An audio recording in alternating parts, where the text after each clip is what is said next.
Okay, and as we had talked about last time, or just a little bit ago, about the last game, as you were leaving the town of Zur, some of the priest tried to extort additional money out of you. Or I they're don't not. think it was the priest. I thought we left there successfully. And then Uh, as we were further along, the Faith Barge came up with the captain yes. who claimed that instead of just, we offered to even pay a reasonable fee further because we were just trying to not. Basically, what he said is that we're hesitant to just like destroy the barge because if that gets linked to Skywin Freely, who is the captain of the boat, then that could get her in trouble and make like her unable to come back and do business in the area in the future, right? We're like, do we, and we're worried about getting Skywin banned from life for the area or whatever. So we tried to negotiate originally. Then we offered to pay them like a reasonable free fee, and the captain said, "No, you'll give us every like thing on your ship." So they were literally just there to loot the ship. They weren't there getting an extra extortion fee. They were just trying to rob us blind completely and take everything. So that's when we fought.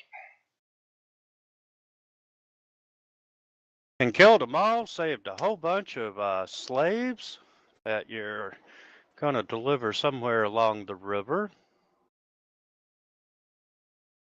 I thought we were going to deliver them somewhere far the fuck away that no one would ever recognize them as having been slaves on Okay, that barge. here's the thing. When we say along the river, that definitely counts as far the fuck away, as he put it. Because have you looked at how big the river is? We've been going for like, what, 2 weeks now? And, well, no, we've only been going for like a week at this point. We still have like another 20 plus days of traveling to get to where we're trying to go. Across the That's That's pretty continent. good. Yeah, it's a big ass river. You want to pull up the map of the Selwyn Passage? Because I don't think I can do that. That's what I am working on finding. There.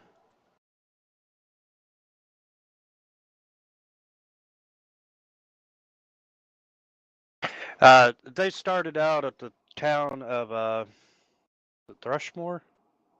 Yes, the Thrushmore Terror is what the previous thing was called, you said, so Thrushmore. Yeah, the Monday night game is getting ready to head to Thrushmore. And this doesn't this like technically take place after Carrion Crown or something? Is that the idea? Yes, I believe it does. And just so you know, Edelon, the T at the top of the map is where they started, and they just left X coming upon R. Okay. And they're headed downstream to C, which is Casimir. Okay. Pretty good chunk of land to go across, so yeah, that should be far enough to get them away. And let's see, Edelon's there, Poppy's there.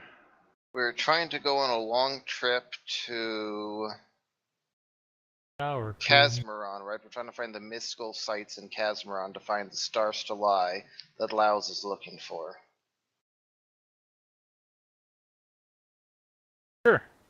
Oh yeah, Laos is that bad guy, wasn't he? Laos is the count we worked for several years before losing our memory. Right. And he's trying to do, terrible things with like the cult of Hastur and the old ones and all that kind of stuff, the strange Aeons. So we're trying to get down there to find out what's going on, trying to catch up to him, basically. And we've been gathering a bunch of things: a Skull of Ghoul Royalty, Greenstone Idol, Pard's Tail, Viscount Signet Ring, Knight Hag Ambassador's Heartstone, Captain's Tricorn, and Red Webbed Foot, in order to present them as gifts to the Mad Poet, who will hopefully tell us more about what he told Laos so we can track Laos down more easily, I think is the gist of it. Yes. Okay. Bit of a scavenger hunt. Absolutely. And we have the Red Webbed Foot and the Viscount Signet Ring and the Pard's Tail and the Greenstone Idol and the Skull of World Royalty, so we have now the Captain's Tricorn and the Night Hag Ambassador's Heartstone. And my previous last set of records for the campaign was on 9-2, so here we are 28 days later.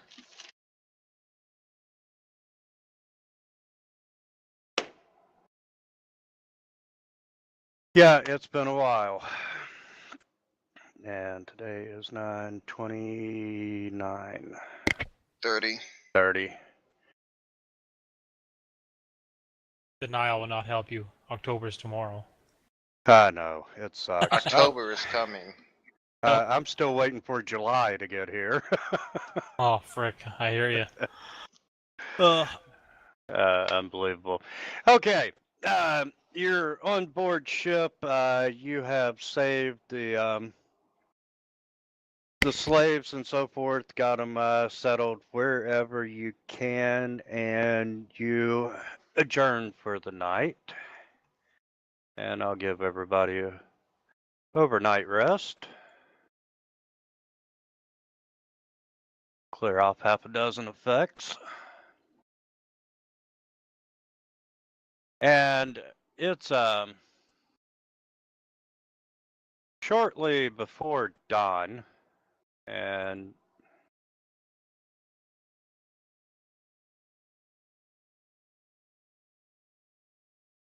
So are we not going into the Dreamlands tonight for the Night Hags Ambassadors thing? we will, but I'm gonna run a basic encounter first, just to get Okay. Eidolon set up. But just after dawn, you hear some commotion on deck, and from what you're able to hear from your cabin and so forth, lookouts have spotted a battered fishing boat, and they're waving for help. Are we awake at Sure, this that's point? not a trap. Yeah, there's enough noise that you all have been woken up and figured out what's going on, and Alright, well, fortunately, I sleep in my mithril chain shirt since I don't need to take it off. It's light armor. Poppy and Eidolon, are you two waking up and like helping each other put on your armor? Yep. We can do Sure, that. let's go with that. Alright, so I'm gonna dart outside real fast while they're working on that, and because I'm guessing you're like me. I guess you don't technically have like a chain shirt or whatever to sleep in, so whatever. But you have like clothes on underneath it. So I'll trying to be subtle about it. We'll take a gander over at this barge that's apparently searching for help, and I'm gonna try to do a sense motive on what they're doing, whether it's seeming to be sincere, or if this is some kind of trap, or what's going on. What kind of lighting conditions do we have right now? How many what? Lighting conditions?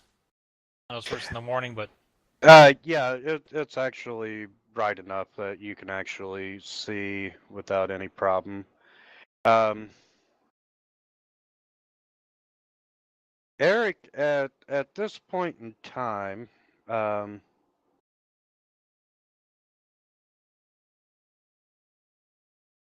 you see 4 humans.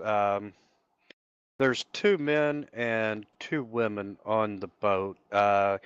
Their clothing has been patched, and they have a frazzled appearance.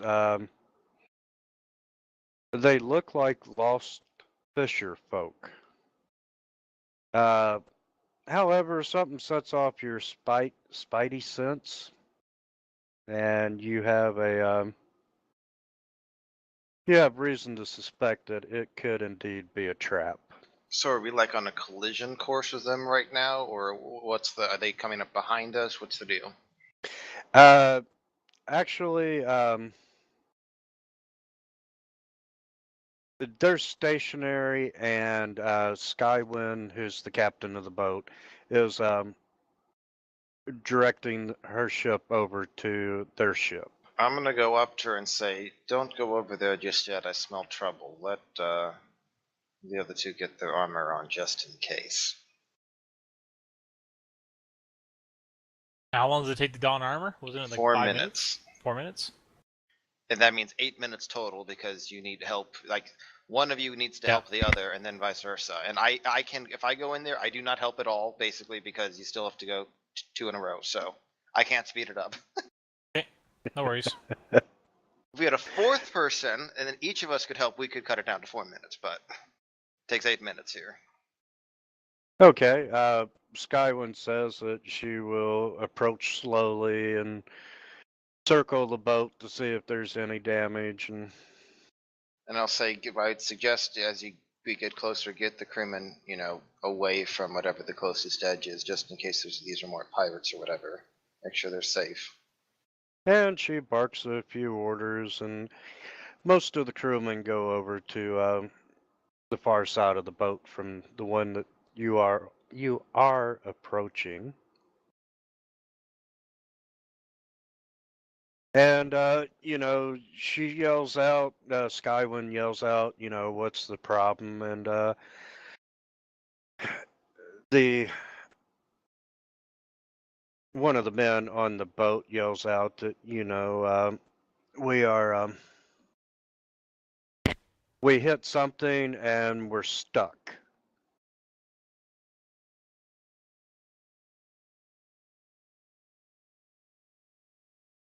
And ask if you all can render assistance. Or I'll mutter to Skywind, well, how about this? Let's just go past him, toss him a rope as we go past, and then just basically yank them behind us if that is indeed the case. That'll free them. Then we just toss the rest of the rope overboard or something and let them keep the rope and they're free. Unless their hull is breached or something. Well, they haven't said that. They just said they're stuck on something.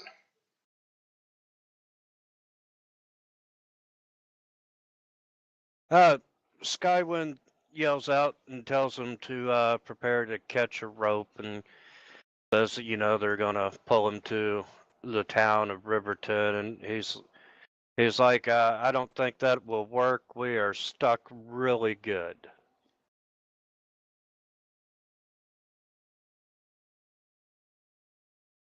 And Skywind kind of looks over at Balkoth and sorry, Just Eric. wait till they're ready, then we'll let them aboard and we'll frisk them just to make sure, they're not carrying weapons.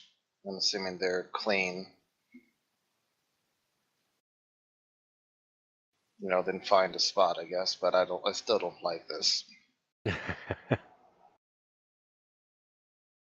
How many minutes have passed at this point? Are they done with their whole armor stuff? Yeah, I'm gonna let them be done with their armor. Suddenly the boat starts shaking underneath the thunderous footsteps of the heavy armor wearers. Absolutely, and one side of the boat just starts leaning.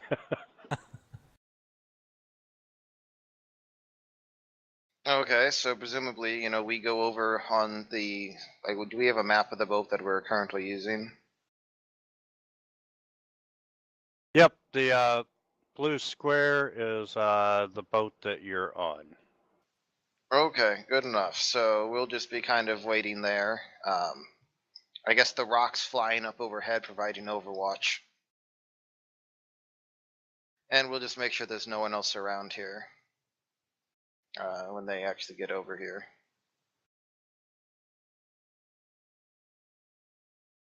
I wonder if they got people hidden underneath the water or something. Okay, guess it would help throw them on the map. Oh no, that's not going to give anything away. Uh-oh. Evil Mick mustache twirling stranded sailor. Also known as fisherman. Okay, as you come alongside the boat, would everyone like to make perception checks? I would love to.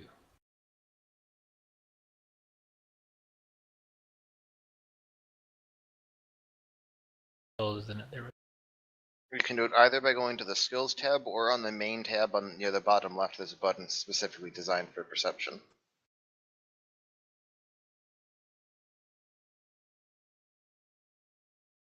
Does his rocket to make a perception check and call out a warning screech if it sees something, but that's a problem? Yes, the rock can make a perception check. Okay, how the hell do you roll this thing on the skills tab there? You go to where it says the total, like plus 18 or whatever it is for you Plus on the 15? far right. Yeah, you double click on that. Almost a 2. So are we just gonna gloss over the fact that this dude just appeared on the ship, or is he one of the slaves that we freed? Oh, Well, yeah. him being one of the slaves and having a rock is probably going to be difficult. The rock was following the barge from a distance. Unfortunately, the barge come before the town, and I didn't want him to miss the combat. So you'll meet him at the town. Okay. Okay. Fantasy Grounds training. Yep. And let's see. By the way, just for my standard sake, can you align the box to be actually at the edge of one of it? Because it's splitting the difference right now. So I'm trying to figure out which is the actual end. Based upon the grid. Probably move it up half a square so we'd all be more like this. Do you see what I mean? Oh, I was on. Couldn't figure out why I couldn't move the box, and I was in cloaking. Masking.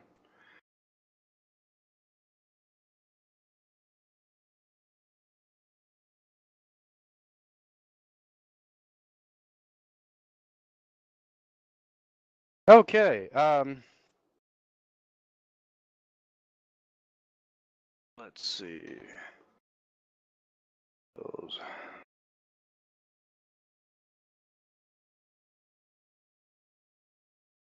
Okay. Pretty much everybody, including the Rock, notices that fisherman number 9 has started to cast a spell.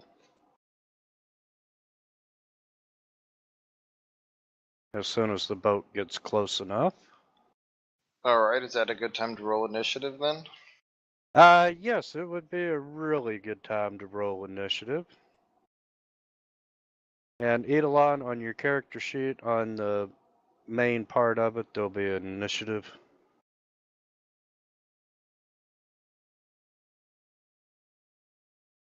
And the Rock has his own initiative too.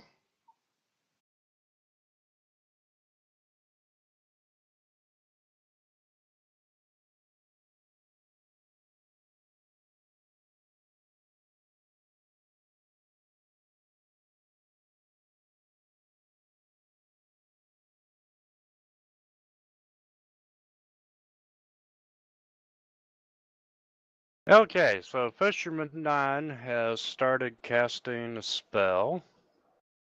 I'd like to do a spellcraft check on that. With a 22, am I able to identify it?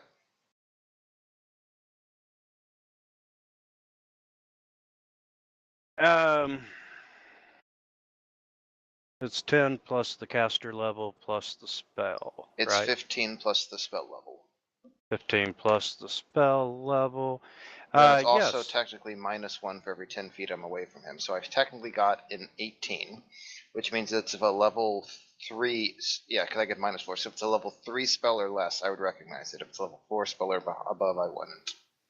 Yes, you can tell that he is trying to call lightning.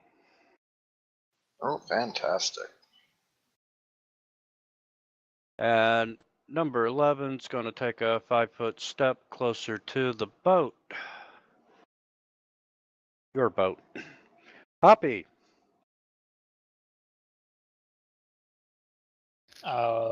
Which one did you say was casting? Number 9? Yeah, number 9 at the end of the boat. Tail end of the boat. Then he is still casting. Aft. Yeah, well, presumably the scale here is a little larger than 5 feet per square, so there's no way I'm hitting him with my shield. Why wouldn't it be 5 feet per square?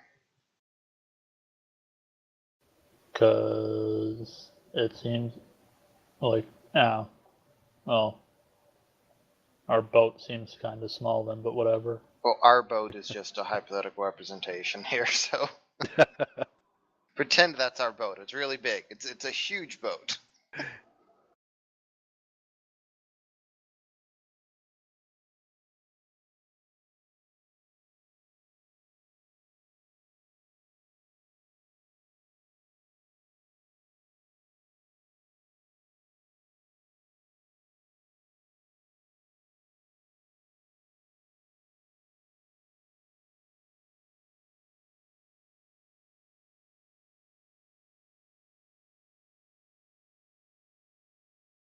Or not.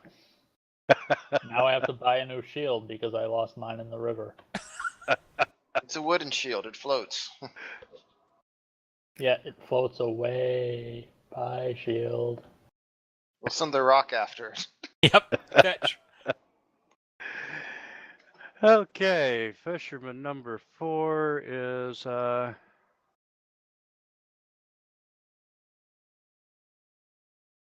gonna throw a spear at Poppy, maybe.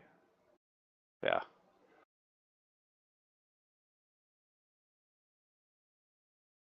And it lands at Poppy's feet on the deck. And Eidolon, you are up. I'll try Eidolon, casting. why don't you make a spellcraft check? Let me.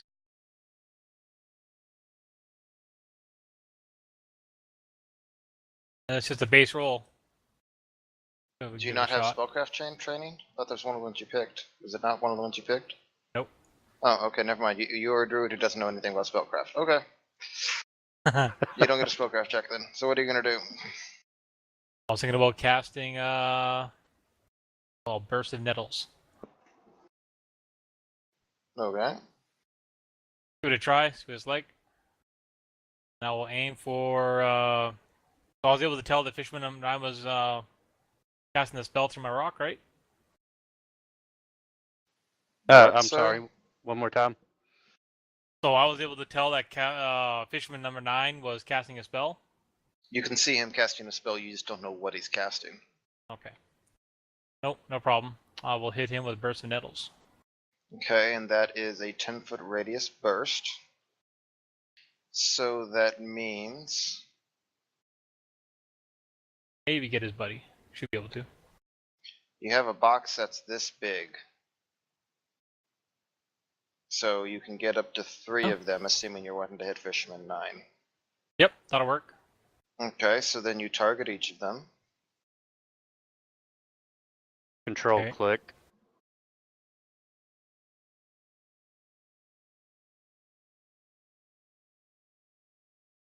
And then you click on the cast button for the spell. That is the blood drop. That is the dice looking thing. Oh, there you go.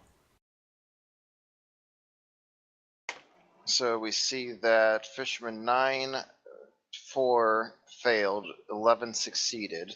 So you're still targeting 4 and 9. So now you click on the one that you can mouse over the damage, the blood drop, to make sure it's the right amount. You're looking for the one that says 3d6. Yep. And they take damage for that, so you click on that. So first of all, Fisherman 9 is casting Call Lightning, so he has a DC of 10 plus 3, so that's 13, plus 10 equals 23. He has to make a DC 23 concentration check or lose his spell.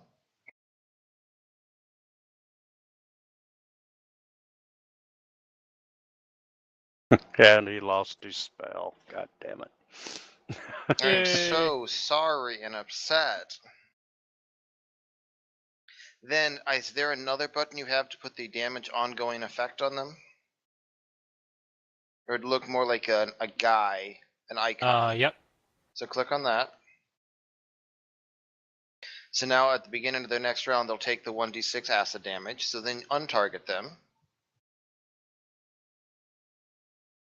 Now right click on the 10, click on the have value, and then drag that on to Fisherman 11, because he still takes half damage. Oh, drag it onto him? Drag it onto like his token on the map. There you go, excellent. Wow, quite a lot of mechanics to this Fantasy Grounds. That's cool. Yep. And there you have it, Absolutely. you cast your first burst of nettle spell. Congratulations. Sweet. Okay, Eric. And that was a lot better roll than your first one last night.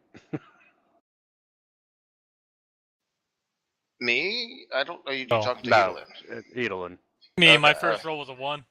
I Yeah. was just kind of confused there for a It second. was a bad Sorry. start.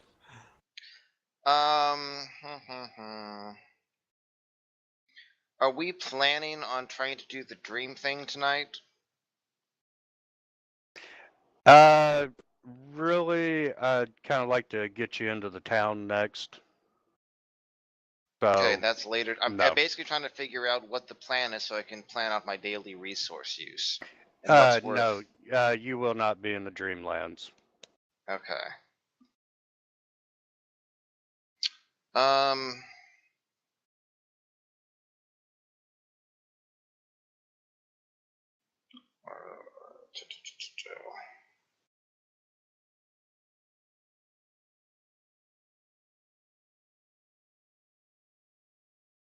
Okay, we're gonna keep it slightly simpler for right now, just for the new guy's sake. Okay. So I am going to start orating about all of the nasty idiots that we've killed, and maybe they should be thinking something else. And that gives inspire and courage. And then, what equipment are they wearing? Because one was a spellcaster, one threw a spear. What about the other two? Well, the other three, I guess, technically at this point. Or the last one, sorry. What is the last one doing? Fisherman 10.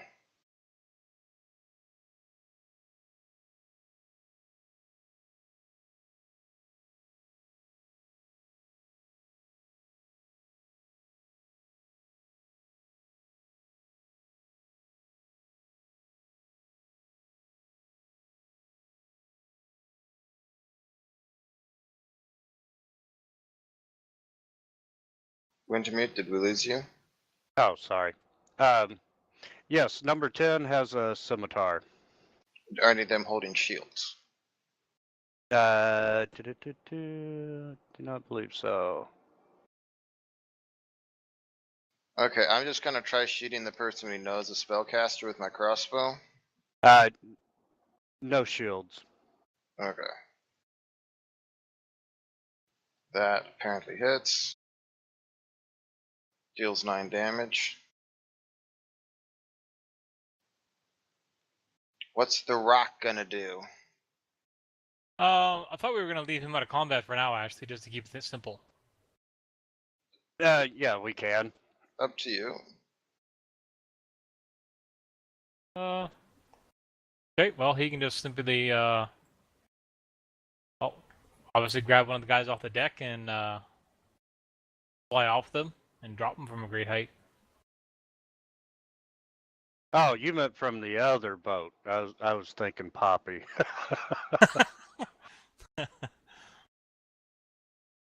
Could do that. What you'd have to do is you'd have to get over there. You'd have to make a grapple check. I'd probably say that, that this is, I think, GM's call, because I don't think there's necessarily rules for this. I'd probably say you can't carry somebody off without actually pinning them on the grapple check as a rock first, like actually have them securely in your talons. So you'd have to get over there, you'd have to make a successful grab attack, you'd have to grapple them, you'd have to pin them the next round, and then you could try to fly off carrying them, is probably how I would say, but I don't think it's really clear in the rules, so it's up to Wintermute. Yeah, we'll go with that route. So you could try to do that if you want. So You basically could fly also- over there, pin him for now. Well, you could fly over to like that square there and like perch on the side of the boat. Is that a reasonable type of thing, Wintermute? Yeah. And then like try to bite out or claw out at one of them. Okay. Because he's 80 movement of fly per round, and technically speaking, if he tries to do maneuvers that are too fancy, he has to make fly checks. But I'm guessing at this point, like with 80 movement of fly, he has the ability to get over there in some way or the other, because it's like the whole 20 feet of movement. So, unless Wintermute has any objections. No, not at all. Okay, so now he can attack either of the two that's in reach of him right now, basically. I'll go for the mage again. Always geek the Okay. mage. If you bite at him, then it does a little bit more damage. If you claw at him, then you can try to grab him if you want. And by the way, I freaking hate the grapple rules of Pathfinder. Okay, I'll go with this bite. Now here, I have a really good summary to help you understand the grapple rules. Let me pull this up.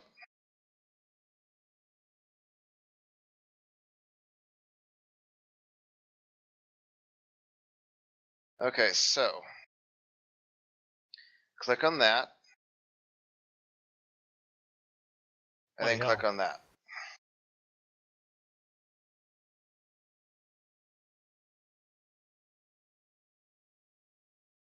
Those are the grapple rules. It's two Wow. different parts, two different because you can't fit all of them into one page. So that is to understand the Pathfinder grapple rules.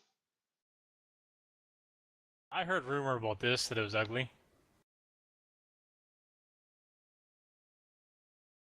No, I'm not gonna worry about grapple. I'll just bite him. That should be enough. Okay. God. Bite the poor little mage. Selected him, didn't I? So far, you have not attacked.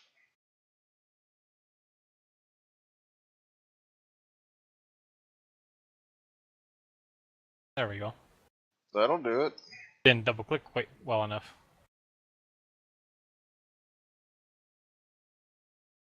Where is the damage on it? See the bite for attack. Under where it says damage, it'll be like 1d8 plus whatever. Double Oh, click you on that. just double click on it. Yep. Good hit. Works.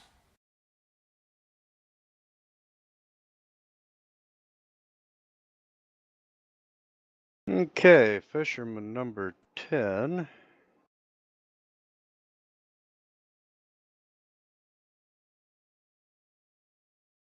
And the rock only has a reach of 5, so he's safe. And by the way, the rest of the combat maneuvers, here's what it is. Trip. If you succeed, they fall prone. If they're prone, they get -4 EB and -4 AC, basically. That's basically it. Sunder, if you hit, you do damage to their weapon. That's basically it. Disarm, if you hit, their weapon is knocked out of their hands. That's basically it.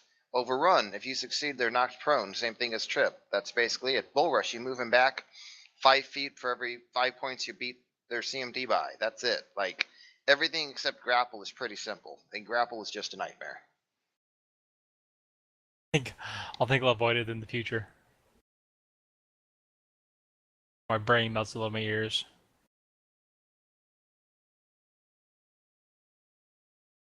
Okay.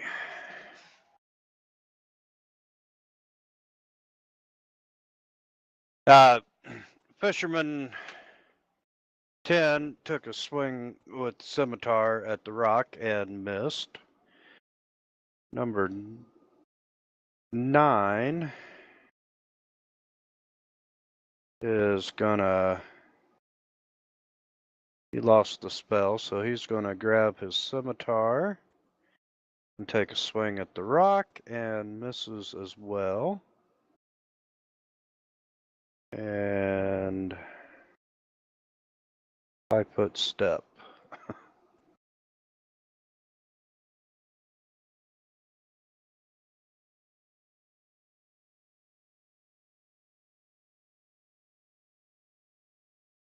Let's see, 11 is going to try to throw a spear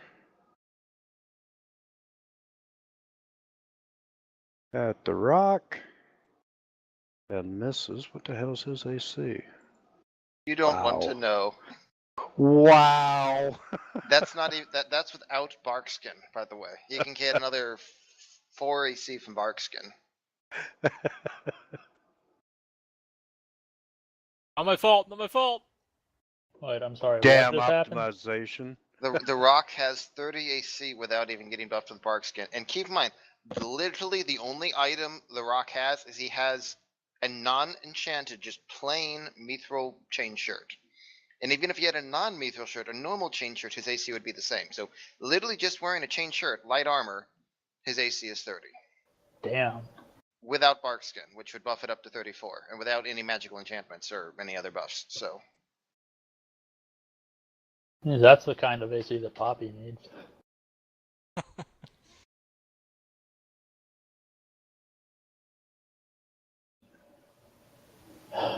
Alright, well, I'm not really sure what... I mean, I'm assuming that this is a low kind of like rescue type boat, right? Like a lifeboat, so it's lower on the water. We're higher up on the barge. So I would think Poppy could just jump across there pretty simply because it's mainly going down, right? Did I do Yeah. that? The only thing, count the actual going from boat to boat as 10 feet off your movement, and you're fine. We'll count that. Alright. Well, That 5-foot square. that could put me to about there. Correct. And by the way, do you want to lock the tokens so Edelin, when he gets back, is able to see how that whole thing works too? Yeah. We went over that a little bit yesterday. Gotcha. Oh, that'll do it. Damn.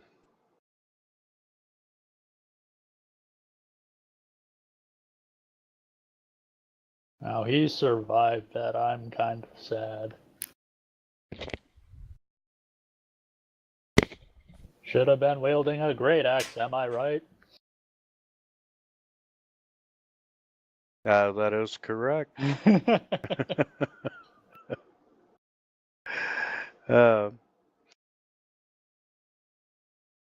And Edelin, it applied 1 point of acid damage to the fisherman from your last attack. Okay. And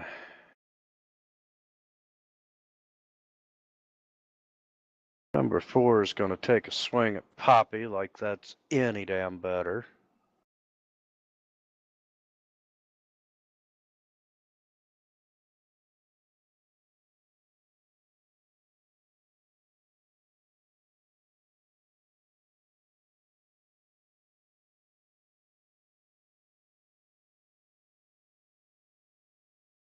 Oh, you know what that crit was? I jumped from one ship to the other and came down swinging.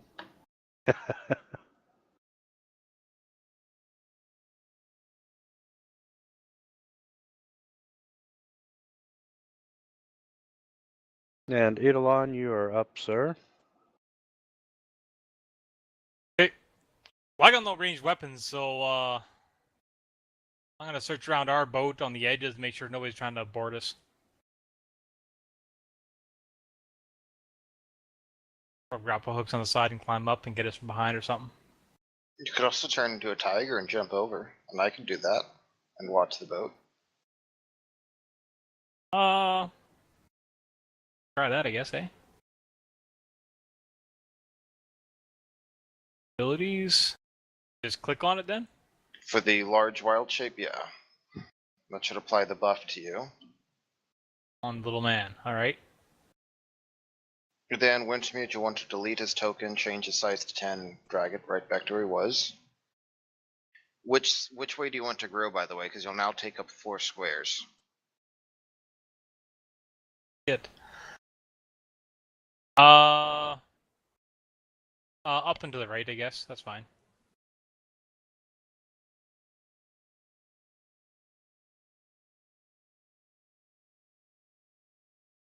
And his reach would increase as well, correct? Nope. Tiger's only a 5-foot reach. Thank God. Okay. Now, where So are when the he's a larger size, as 10 feet, he needs to go on the intersection of squares. So unlike before, you're now dragging to the intersection. You're right. There you go. And once you're there, make sure you go to your inventory, and where it says the armor modifier is enabled, the checkbox, uncheck that because it no longer applies. Okay, that is unchecked. Okay, so now you want to like jump across to the over there or something. Yep.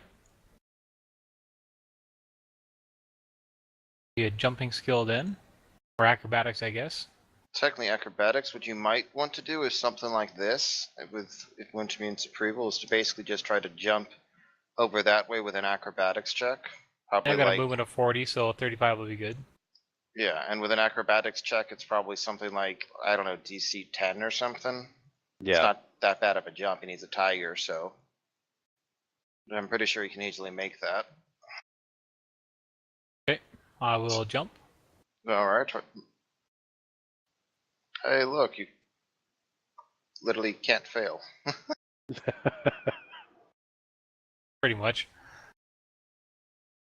Tigers like the water, so even if I did, it wouldn't be the end of the world. Alright, so it's a standard action to change, and then a move action to get over there, so you can't actually do anything else this turn unless you want to do a swift or free action. Oh, this is good. Okay? So I want to take a look around. Do I notice anything that, Eidolon was worried about? I'm guessing the answer is no. Everything looks clear, guys. Come on My over. favorite quotes. So I'm going to move over to here, and then try to take a shot with the crossbow at the Fisherman 9. That's awfully crowded on that boat over there, and I'm going to stay here in case there's trouble. And we'll keep orating, though. Technically the second round.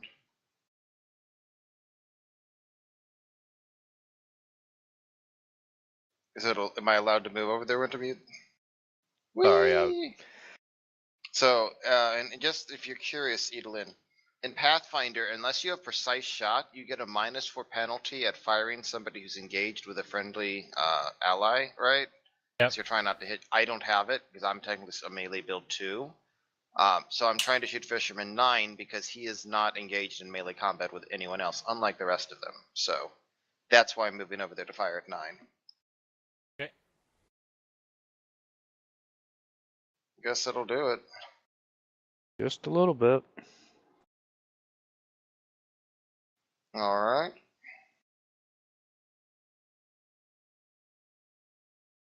What's the rock gonna do? Are you familiar with 5-foot steps, by the way? Yeah, it's basically a 5 feet of free move action. Sort of. If you use a 5-foot step, you can't take a move action to move. I don't know if that part was mentioned. Oh, okay. Nope. So it's like you can use it instead of having to dedicate a full move action to it, but you can't like 5-foot step, do something, and then keep moving afterwards, right? Okay. That is considered like your movement for the turn. Okay. So you could. The reason I'm mentioning this is, strictly speaking, your rock could do something like move over there to get Fisherman 9 within reach, and then still be able to full attack. Yep. No, I understand it. Okay. Gotcha. I just wasn't sure how familiar you were with like the whole full round attack, because that's not in 5e. 5e, that's just the attack action. Yeah, it's definitely a little bit different, but some of the old Baldur's Gate's coming back to me a little bit. Gotcha. Why can't I move them? Wintermute needs to approve the move, but that helps you see how far it moves. Gotcha. Okay. He'll do in just another bite attack, that's fine. He can do all 3 attacks now, because he only took a 5-foot step, he can full attack. That's why I was suggesting that, so you can see how that works. Oh, okay, so that's bite and claw? And 2 claws. You have 2 claws and a bite on a full attack as a rock. Right. I'll have to modify the claw because it's just a 1 pie right now. You just... The what, sorry? Well, by numbers of attacks, there's a 1 and a 1. You can do that, but sometimes you might want to use the claw against one target and then the second claw against a different target. That's why it's set up to just be 1, so you just roll it twice. Okay. If you'd rather just roll them at the same time, you can. You can change the number to 2. I'm just saying that's why you didn't have it set up that way originally, in case you wanted to alter the attacks. Okay, no, I'll just have to remember it, that's fine. Bite. Bomb twice. You may want to do the damage before you keep attacking to see what happens. Lost true too, I guess. Okay, bite damage.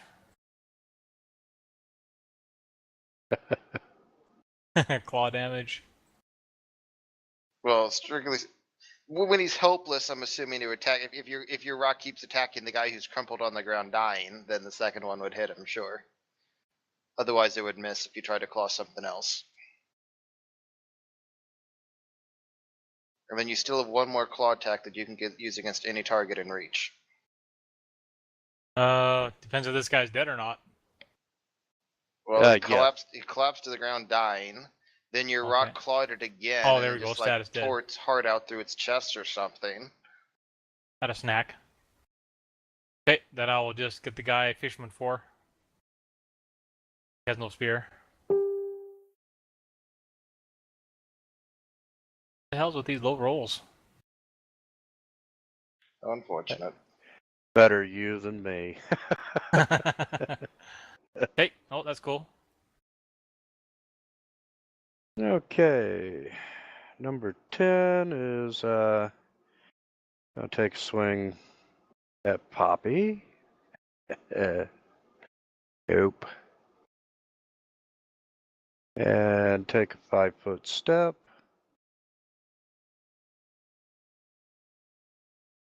Nine ain't doing shit.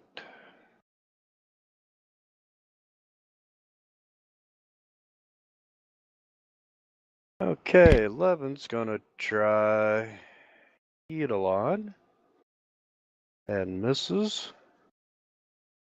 And Poppy, you are up.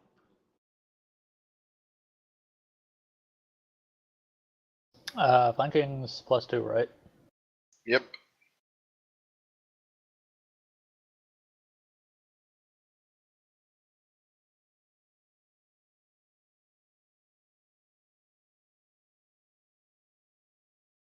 Bad day to be that guy.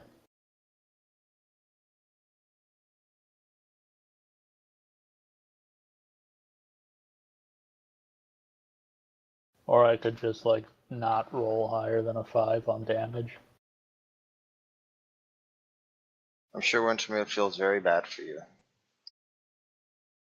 Yes, I'm so depressed for you. Oh yeah, just Wintermute, like how we all feel bad for him all the time when he fails to hit anything.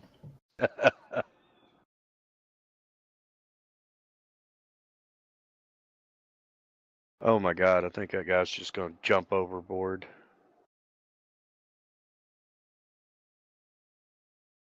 And that's 4, and he's gonna take a 5-foot step back.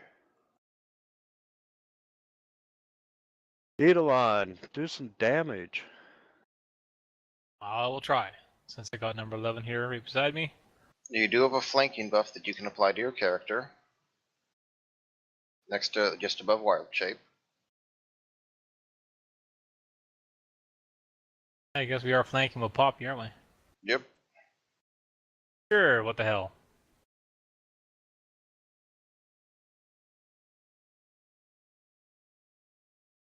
Okay. And then you, like your rock, you get 1 bite and 2 claws as a tiger. Okay.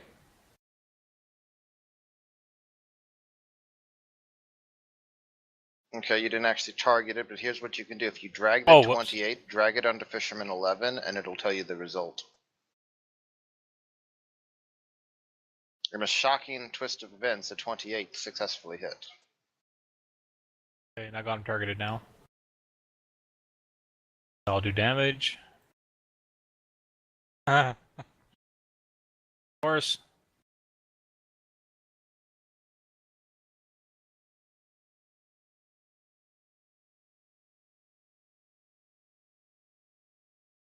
What the hell?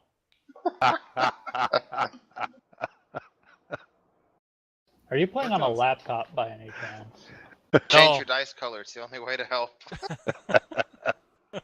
Look, on the flip side, if you had rolled like high on the damage but had been rolling ones in the attacks, it'd be moot because you'd be missing. So True. Okay, last chance.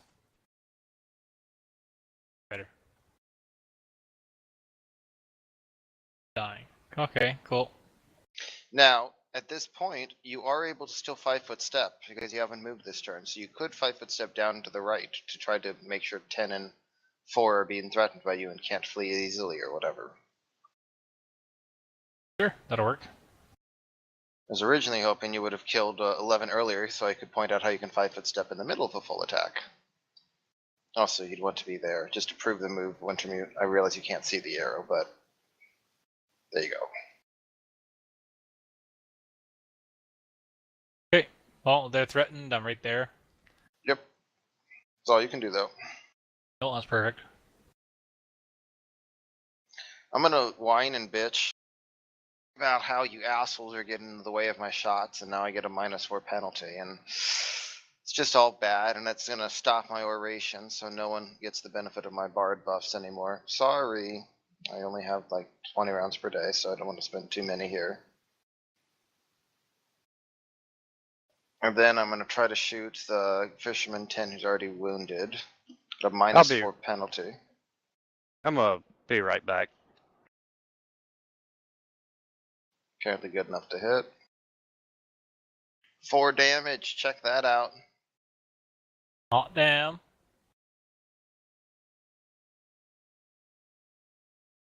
So Winter meets AFK for a moment. So what do you plan on having the rock do? He can do a 5-foot step and attack. I'll be either one. Yep. Does the rock have a flanking buff built in for him? I forget. Let's see. Rock abilities, devotion. And that's it, huh? Try this. We're gonna get fancy here. Open up your rocks action tab and have that one spot. Then open up your druids action tab and have that in another spot. Then for the flanking ability, drag the red dragon thing on the very far right next to the magnifying glass. Drag that from your druid to your rock, like at the next to devotion. Should move it over. Add spell class or is add weapon? Probably add Neither. You want to drag it to where it says level 0 for your devotion ability. Oh, okay.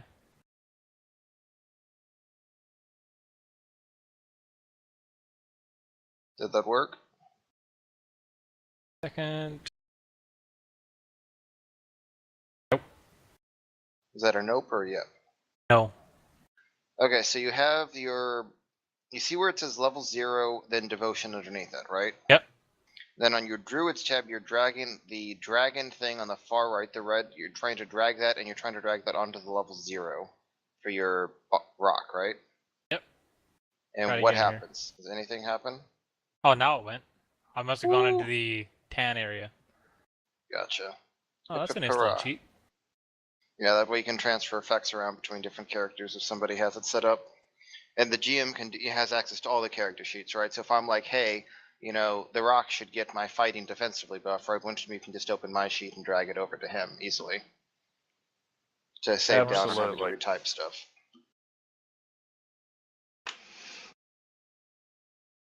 Sorry about that, guys. My girlfriend just brought me food in the middle of a game. Woo! I would stop for that too. And let's see. Yeah, the rock's up now. Okay. So he'll do a 5-foot step. Go to here. But remember, the rock is now 4 squares, so you want to aim. You have to aim for an intersection now. Oh, here, right. So it doesn't overlap. Can you approve that move again, Wintermute? All right. Okay, so it has to aim for basically that. Can't really see it. But...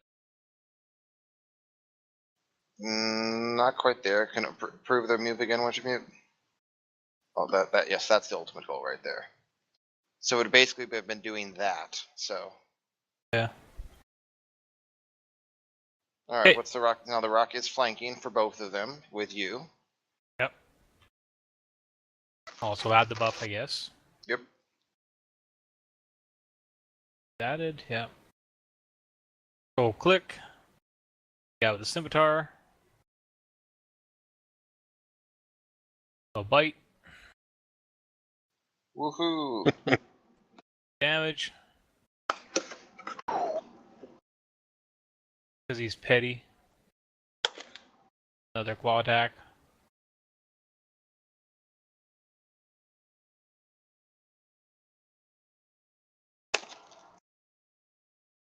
Then the other fisherman with the last attack.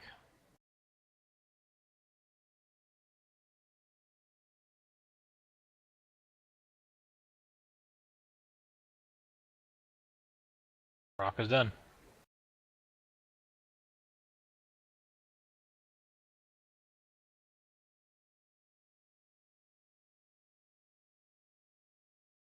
Okay, Poppy. Go get the last one.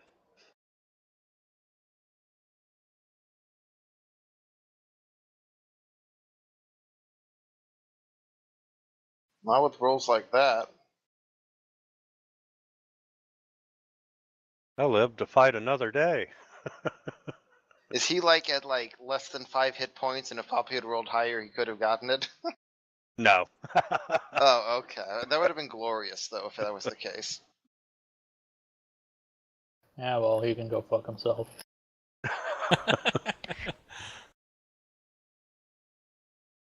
Come on, one crit tonight. Just one crit. Damn it.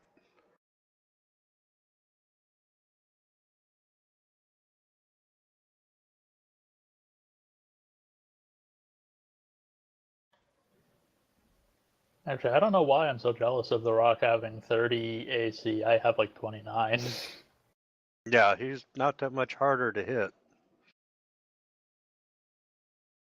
My turn. I'll be one with the only guy left. A bite.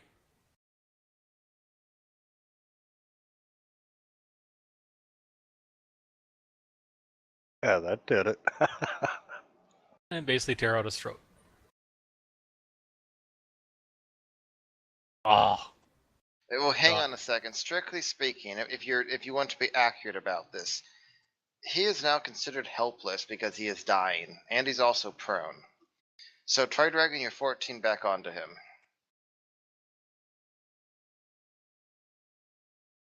Does that make you feel better when he has defense effects minus 14 on him? You hit him?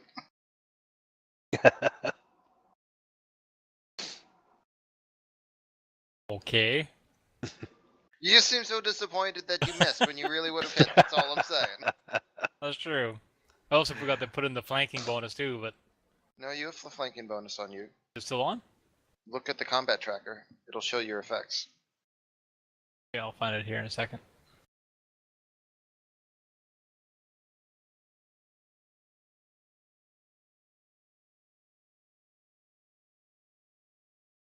All right, Toot is definitely dead.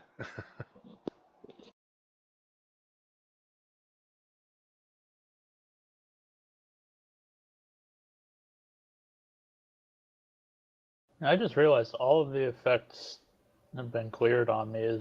And as nearly impossible as I am to hit, I'm supposed to have DR3 right now. Wondering why that cleared off on an overnight rest. Because you deleted Poppy's character from the combat tracker earlier. That's right.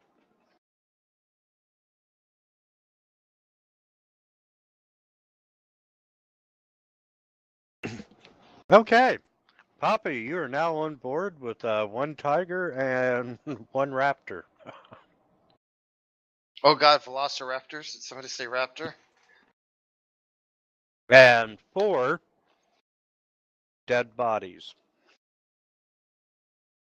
Are they all actually dead? Sorry, they what are happened? they are all actually dead. I'm just gonna call it, maybe next time we leave at least one or two of them alive so we can figure out what the hell they were doing. They might have been sent by, Laos or Basmiran to chase us still. Would have been helpful to know. Well, Well, hopefully they have orders. You guys discuss that amongst yourselves. I'll be right back. But we can, Well, of course, since search for. Poppy's so deep in thought, and Edelin's a tiger, and the rock is a rock, I'll hop over and try to rifle through their pockets, since no one else is capable of doing that right now. Do we Yeah, find anything?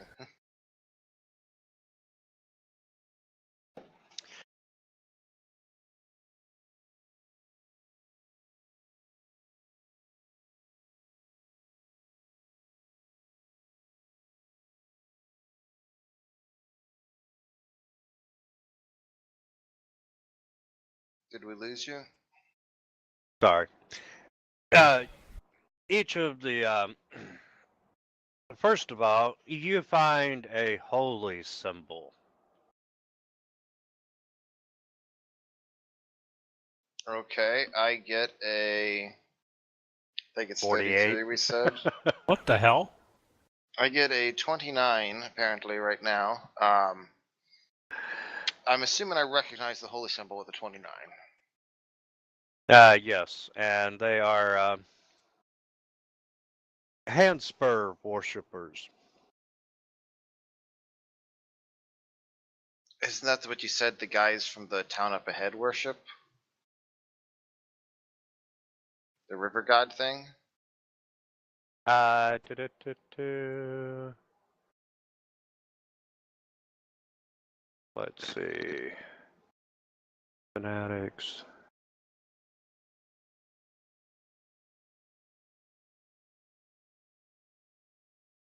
Okay, there's the.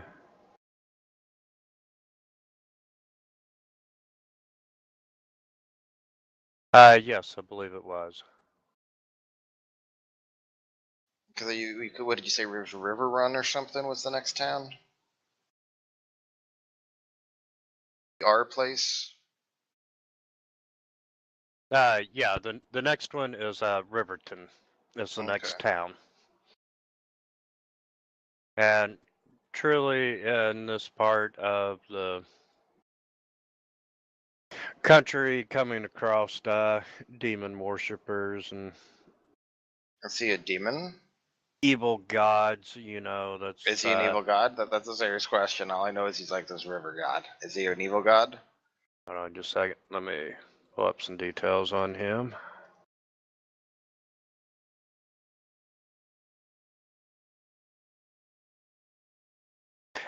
He is, no, actually, he's chaotic neutral. He's a minor god of the waterways, worshipped primarily in the river kingdoms. He's the god of the watery domains. And let me rephrase that. He is the god of watery domains of the sullen river. And he considers himself lord of all those who travel his domain. And he's actually considered to be a forbidden god, and his worship is banned in many nations because of one of the faith rituals. uh, his worshippers travel with a lone companion, and then one night drowned him as a sacrifice to their god. And knowing this, Eric, you probably figure that they were gonna use you all as sacrifices. Joy. Oh. Is that so? Even the chaotic neutral, or because if he's chaotic neutral, he can have priests that are true neutral, chaotic good, chaotic neutral, chaotic evil. Even the chaotic neutral, and chaotic good guys just murder people as sacrifices. Well, the domains are chaos, death, travel, and water. So Damn. yeah. What a friendly bunch. So you do find holy symbols on each of the worshippers. Let's see, magic items. They have a +1 scimitar and a cloak of resistance +1 Each. each. Okay, are we able to put that in the party stash? Yeah. I vote that we give one of the cloaks to Edelin because he doesn't look like he has a cloak. Sure. Yep. But you're a druid and can't use scimitars, right? I can use scimitars actually. Thought you couldn't use metal. No metal armor or shields, but I thought weapons weren't that big a deal. They got to be wooden too. I am not 100% sure. Let's see.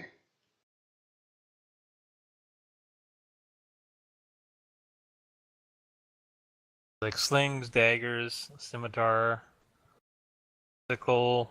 What else is it? Staff, Okay, of course. apparently, it looks like you can, in fact, just use metal weapons. It's only the armor and shields that they care about. Yeah. I thought that was quite odd, but that's the way it goes. Okay. So I vote he gets a scimitar too.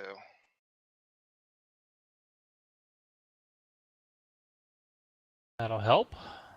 Probably turn We back to my normal form again here too. You could just stay a tiger all day.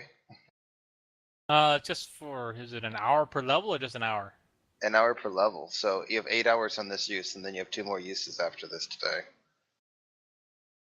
Just saying, Wow. if there's more of these things around, it might be helpful to just stay in tiger form unless you actually need to say something. Oh, that's fine. This'll work. Yeah, I'll stay tiger form. I didn't think it lasted quite that long. Yeah. So, do you want to just have Edelin put in the cloak and scimitar in his own sheet just manually, and then put the other 3 of each in the parcel items? Is that how we want to do it? Oh, actually, no. You already have. So go to the party sheet and drag one of the cloaks onto your sheet, Edelin. Okay. Yeah, I was in the process of. Or the scimitar is technically a +1, yeah. An equals 1? Wow, damn. That's a special scimitar. God dang it. Yeah, I wish I'd let you finish editing them before they reorder them alphabetically. I know. Okay. So the +1 scimitars are going to be worth 23.15 each. If you want to adjust the cost. Yeah.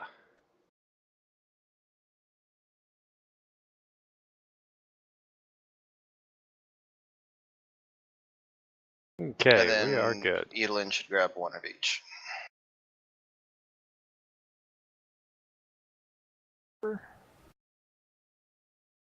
So look at that. You've already increased your wealth by level from 23,500 to 26,500, or more technically. Already more than a 10% wealth by level gain. Stick with us.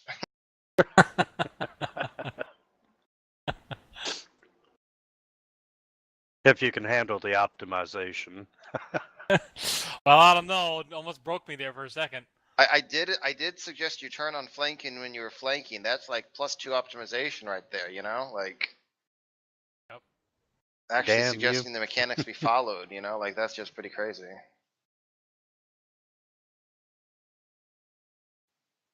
Okay, so can we just like can we tell if this boat's actually stuck? Is there any point in like trying to haul it away? Could we sell it to people who live on the river or something and make money off of it? Or should we just torch it and leave it here or something? I would probably torch it just to cover your tracks. Now, do we want to torch it? Because the smoke is going to be seen for the town, or how far is the town away? The town's probably a couple hours away. Because we could just scuttle it and no fire, or burn it down. Either or. Either we send a smoke signal or we don't. I mean, it probably would be safer to just try to scuttle it if we can. I guess That works for me. the downside is that it relies on like Poppy being down there smashing it open, and she can't really swim too well. Not with her armor on. The rock can pretty much, what the hell's the strength on the rock? 29? I guess we don't have to go below decks, do we? So that actually helps. It's just like one single boat, isn't it? Right. I was thinking we had to go like below decks. I'm like, that would be kind of unfortunate. Okay, sure, whatever. Just smash the bottom. Okay, the boat starts sinking. Water's coming up out of the floor and We have ropes set up, and we just haul Poppy up, and blah blah blah. Or you can okay. just simply hop on the rock and fly over, either or. Nice mode of transportation. That is true. Though the tiger has to get up on his own. You have to be at least medium-sized to actually ride the rock. Okay. Yep, I can probably just jump over. Okay, so we're all back on the boat, and I just assume we all continue then. Absolutely. And Skywin, once again, thanks you for handling trouble that's coming your way. It was very worth taking you on as passengers.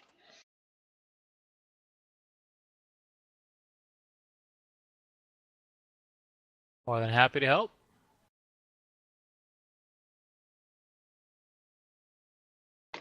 I didn't feel like being a sacrifice today.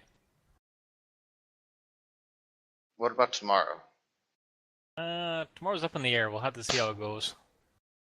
Depends on the optimization. Good point.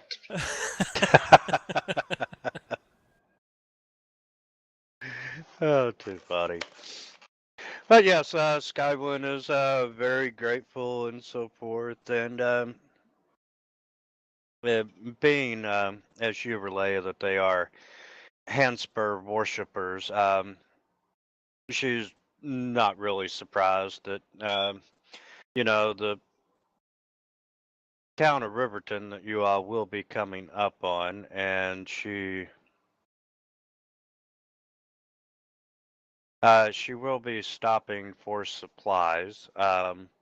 Do we need to stop for supplies given what just happened here? Like, if the whole town's like that. My rock already ate. Yes, you do need to stop in for supplies. How big is this city with my knowledge of geography? It is a small ramshackle community. Roughly how many people? A few dozen, a few hundred, a few thousand? I'm gonna say couple hundred tops. Okay, so there's probably not going to Not be. bad. So basically, it's a hive of scum and villainy. It's not going to have any worthwhile magic items to buy. We probably can't sell the stuff we found, but we need to pick up just basic supplies. Is that a fair summary? Correct. Okay. Water, food.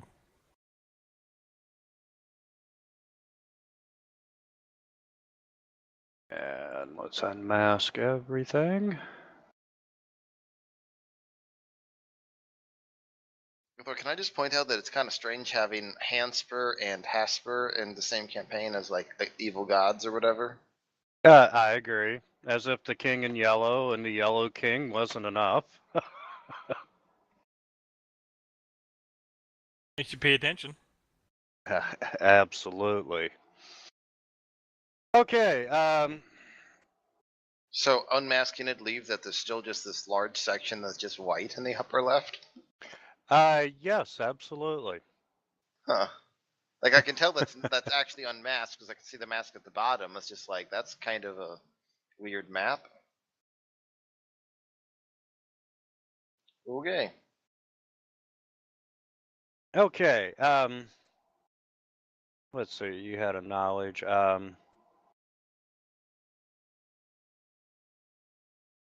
What do you want me to do? Knowledge local, knowledge geography, knowledge history. Local. So I get a 28. Um,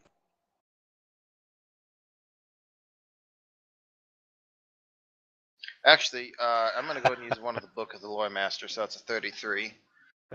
I was making sure that applied to stuff besides the old ones. not a problem. You know that you know a little bit of information about this settlement.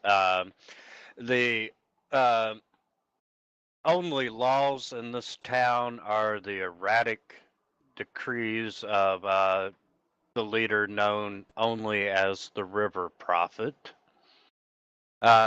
You do know that overall, even in spite of your previous encounter, that Riverton is a fairly safe port, and visitors are typically seeking river guides and or supplies. However, you know that the citizens are really zealous about their god,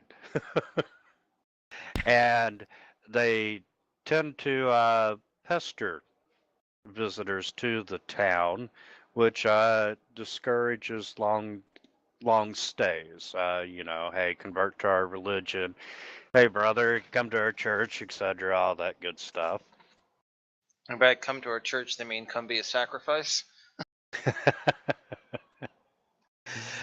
Well, most of the people that you encounter in this town are gonna try to convert you instead of kill you. So here's the Most. main question here. Before in Razbir, we stayed on the boat to try to avoid any kind of awkward questions. In this case, is it worth escorting Skywind to make sure she stays safe here? Like, what's she doing? What does she want us to do? Skywin says,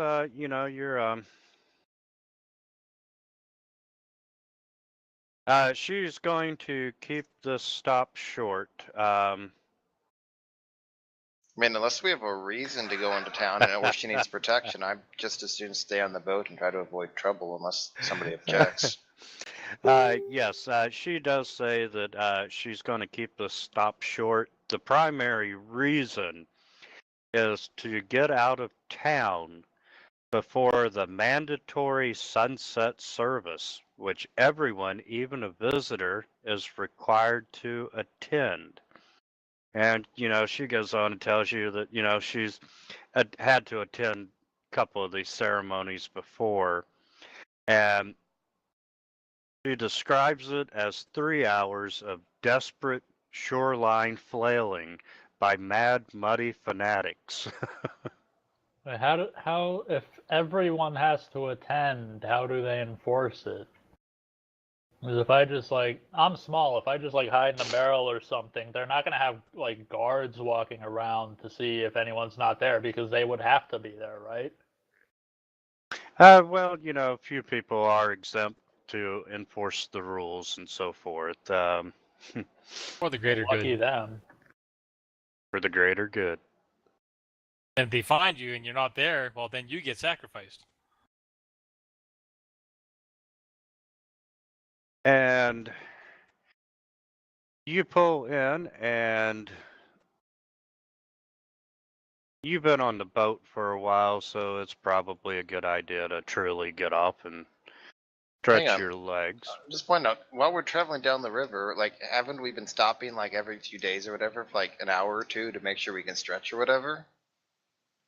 Or there's no reason we couldn't just hop in the river and swim once in a while or go walk on the shore. Yeah, that's true.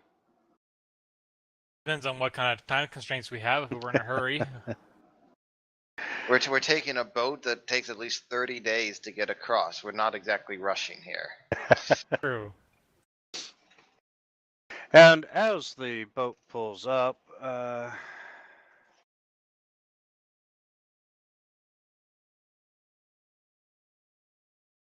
And I'll be having the rock fly overhead, keeping Overwatch again.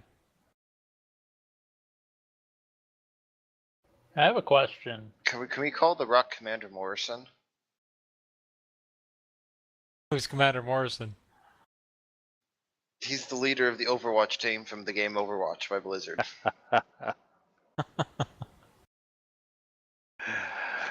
oh, too funny, Neryl. I have a question. Yes. If I'm this is not for this character, but for potential future characters. If I'm multi-classing and I have two different classes that have sneak attack, would they stack? Yes. Okay, cool. So if for one of the potential next characters was based on a build I found for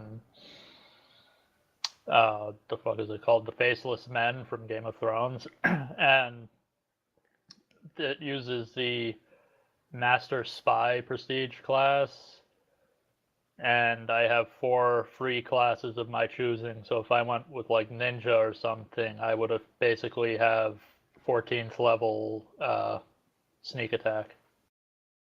If you went 4 levels of Ninja and then the 10 levels Master Spy or whatever, yeah. Yeah, okay. Now, you can't start taking Master Spy until level 7, minimum. Well, that's fine. I wouldn't have started taking it until level 10. Gotcha. Because it's 6 levels of Urban Druid, 4 levels of whatever the frick I want, and then the 10 levels of Master Spy.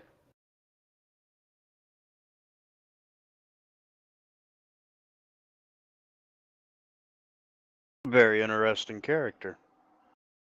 Yeah, it's because the Urban Druid gets 1,000 faces at level 6 instead of level 13 for regular druids.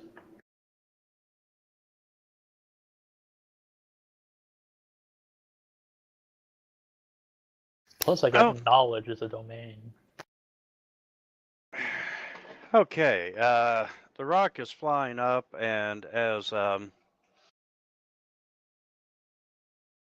you're pulling into the dock, you see a gentleman standing on the dock.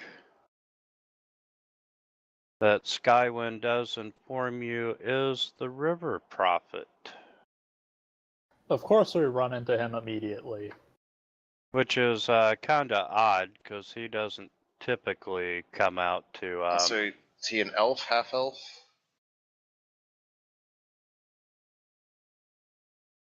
Yes, he is an elf. What do I know about Handspur worshippers? Do they really care about race? Is it any particular race, or is it just whoever? Just whoever.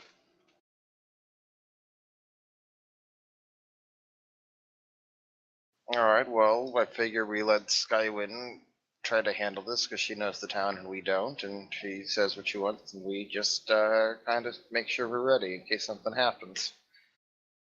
Yes, and you can see he's standing in front of the rickety pier, and he's definitely a wide-eyed elf. You can see his robe has been patched, and he's got mud-spiked hair swinging around his rail-thin frame.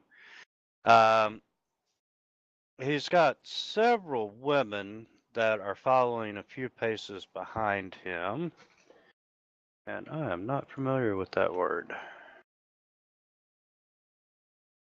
What's the word?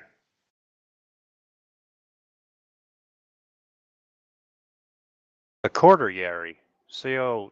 It means a small group of people with shared interest. And they follow a few paces behind him, and as you all start to get off the boat and onto the dock, he throws his hands up in the air and he shouts, "The water rat delivers, but in his own time. I have seen you in murky reflections, and I will impart Handspur's Sodom wisdom to you with private words. Let us speak of strange dreams, red cells, and dead fisher folk."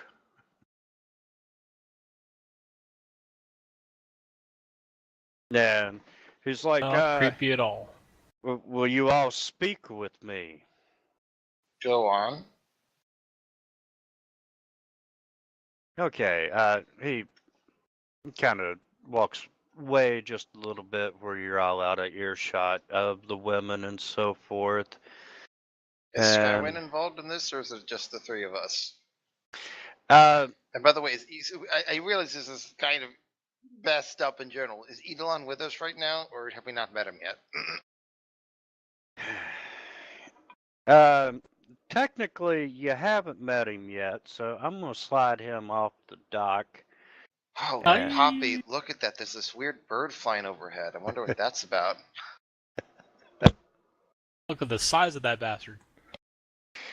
And I'll just be grateful with my knowledge of nature that it still looks like it's practically a baby rock and not like gargantuan or something. Oh boy. whatever token you were going to use with the rock's face, send it to me, because I love that idea. That looks like it's just too big, but I will send it to you and you can figure out how to make it smaller or something. Yeah, that's not a problem. Skywind looks over at you, Eric, and she goes, I really want to miss the service. Can you speak with him? All right, go ahead and get work on the supplies and everything. We'll distract him for you. And she and a couple of the sailors of the ship take off and start buying supplies. And well, the River Prophet is just, he's happy that you will speak with him. What time is it, by the way? It's probably 10 in the morning. Alright, so we got some time. Yeah, you sure do.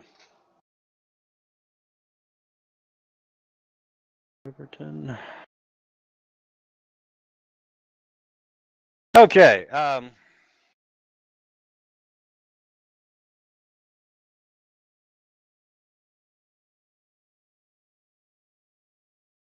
And as you all walk over to join the River Prophet, he takes down the hood of his robe, where you can see his face clearly. And probably the first thing that you notice is that his eyes have this mad gleam.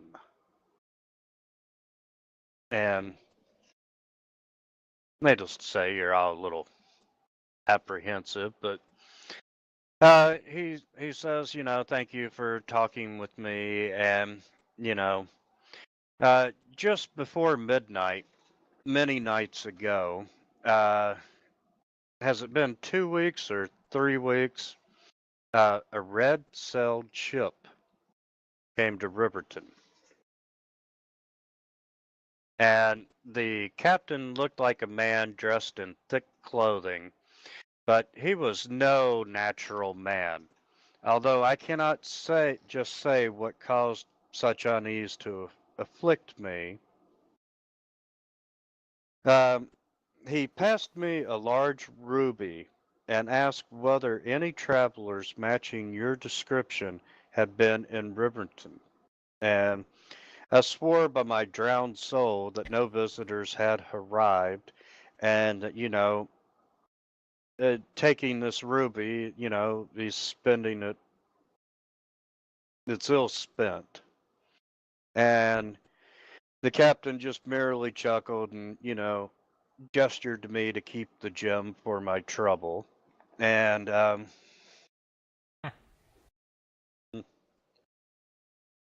What was he, this captain wearing?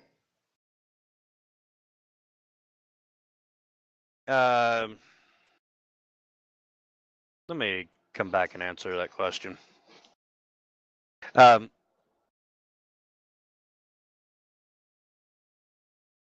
yes, the captain chuckled and gestured for me to keep the gem. And his chuckling continued. And I realized that it was not the captain, but the ship itself. As As strange as that may seem, it was actually the ship chuckling. And the vessel looked to be of ordinary wood, cloth and iron, but there was something sinister and alive about it. Uh, I had nothing more to add, so I left the pier. By morning, the ship was gone, and now I see you two arrive. Now I see you arrive in our town, and I have to ask, who was that man? And what was that ship? It has gnawed at my mind ever since. I'll pay you for whatever knowledge you have. And about that time, he reaches into his cloak and he pulls out a glittering ruby about the size of a child's fist. And he's like, I'll give you this if you give me the information. Well, the ruby smells like a trap. With a 21 on my sense motive, what do I make of his story and his general demeanor towards us? His general demeanor, you believe his story. Um, you can tell he's apprehensive and anxious to find out who that man was and what that ship was. And uh, you're not noticing any ill will towards you all. He seems honest and sincere. He's a little freaked out. I'll ask him if he'll permit me to cast a spell briefly.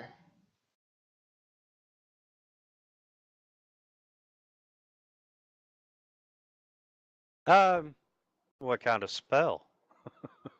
Just to check the ruby over, see what kind of magic might have been laid on it.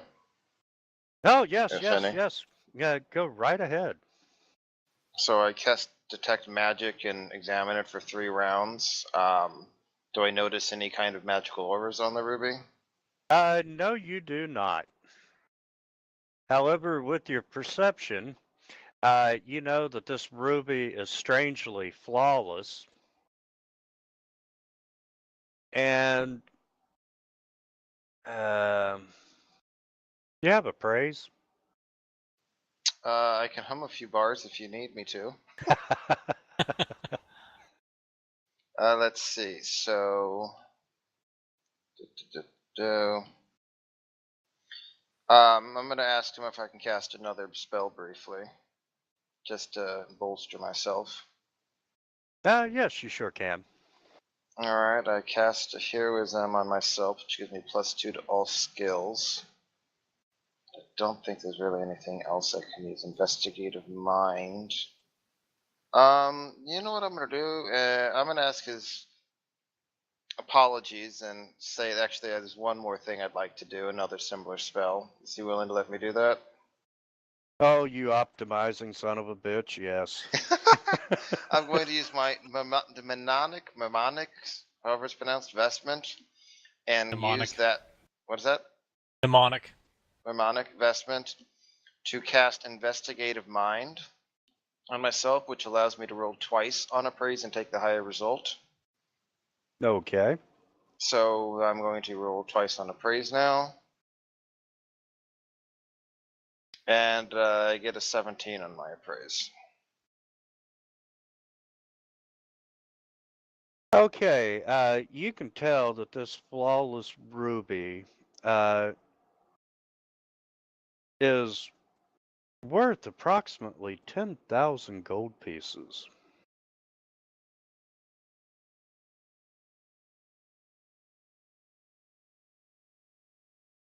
And do you have you've got knowledge planes, right? Mm-hmm. Without even trying, I have a 31. You can. Here's the thing. But keep in mind, I'm taking 10 here, so you ignore the roll. So it's technically only 31, not 50. Only 31. Yeah, I'm going to increase all DCs by 100. Pretty much. I have been researching how to hide magical traps from people. Screw you and your detect magic. Well, there's a really good way to keep myself safe from magical traps. Have the gnome go first. Absolutely. You are able to tell that it's actually a Ling ruby. And yes, it is indeed worth 10,000 gold pieces. And despite the ominous story of how it come to be in their possession, it is non-magical.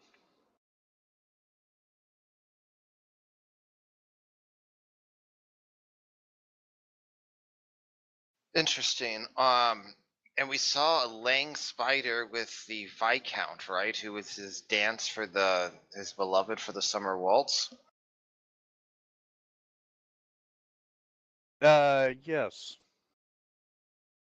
And uh he fought a couple of yeah, most of the time that you've been in the Dreamlands, you had the spiders. You've encountered a couple of other Ling worshippers, I believe.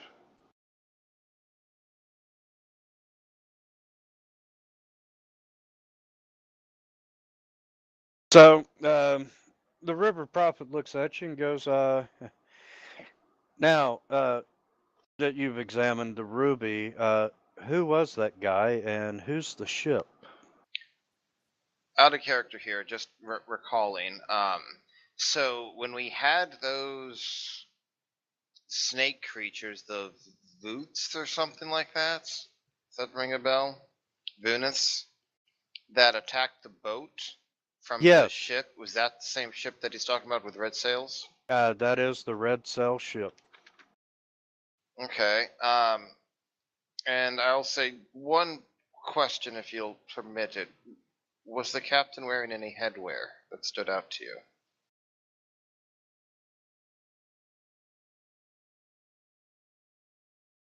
Give me just a second. I'll give you a description of him. Out of character, I want to know if he's wearing a tricorn or not. Let's see. But I don't want to give away the fact that I'm asking about a tricorn specifically. I don't want him to be like, oh yes, it's totally what he's wearing, and lie about it to give me the information that he thinks I want.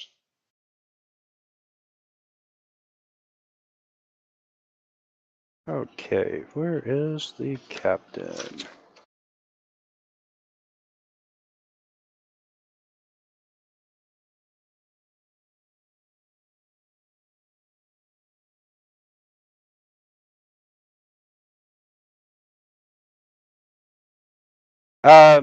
No, yes. He was wearing a battered black tricorn hat.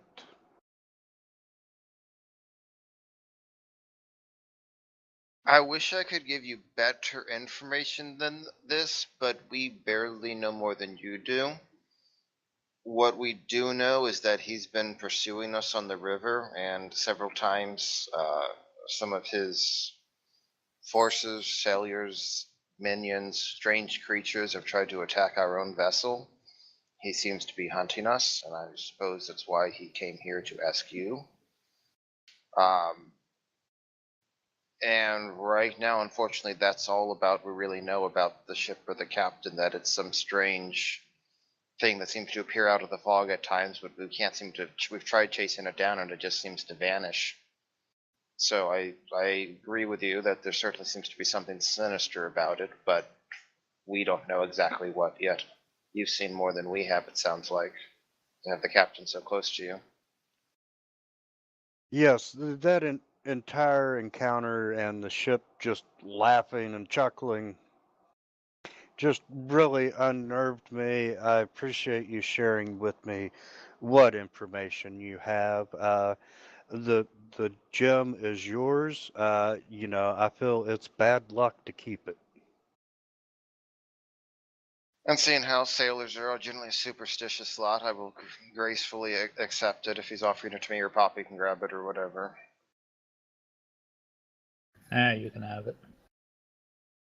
Poppy says, I'd rather have a beer. And the River Prophet looks down at Poppy and says, "Well, yes, we do have a bar that serves a great variety of ales and so forth, and you are more than welcome to it. He appreciates your time, does tell you that he has other things to attend to. Of course. Please make yourself at home, and he hopes to see you at the mandatory sunset service if you're in town." Absolutely. If we're in town, we'll be there. He kind of chuckles. He's like, "Yes, if you're in town, I know you will be." That doesn't sound good. Just smile and nod. Yep. Hope to see you at the mandatory meeting. Wait, what? And him and his little entourage of women walk out of sight, and you assume they're going on about their business. And Poppy, dead ahead of you, you see a bar.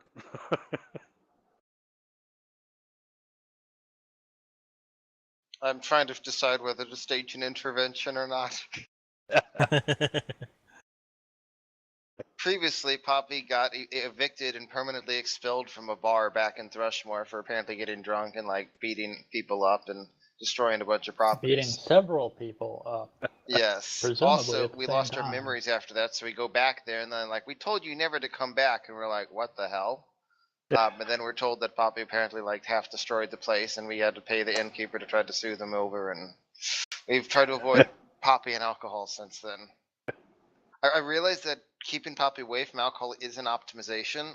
I'm sorry, but Oh, I wonder how long it's going to take for that joke to get old. Okay. Edelin, I'm going to keep you in the wild shape, but for role playing purposes, you're back to being your bard again. his bard. Sorry. Hang Druid. on, bard off. Let's do it. You ready to rap?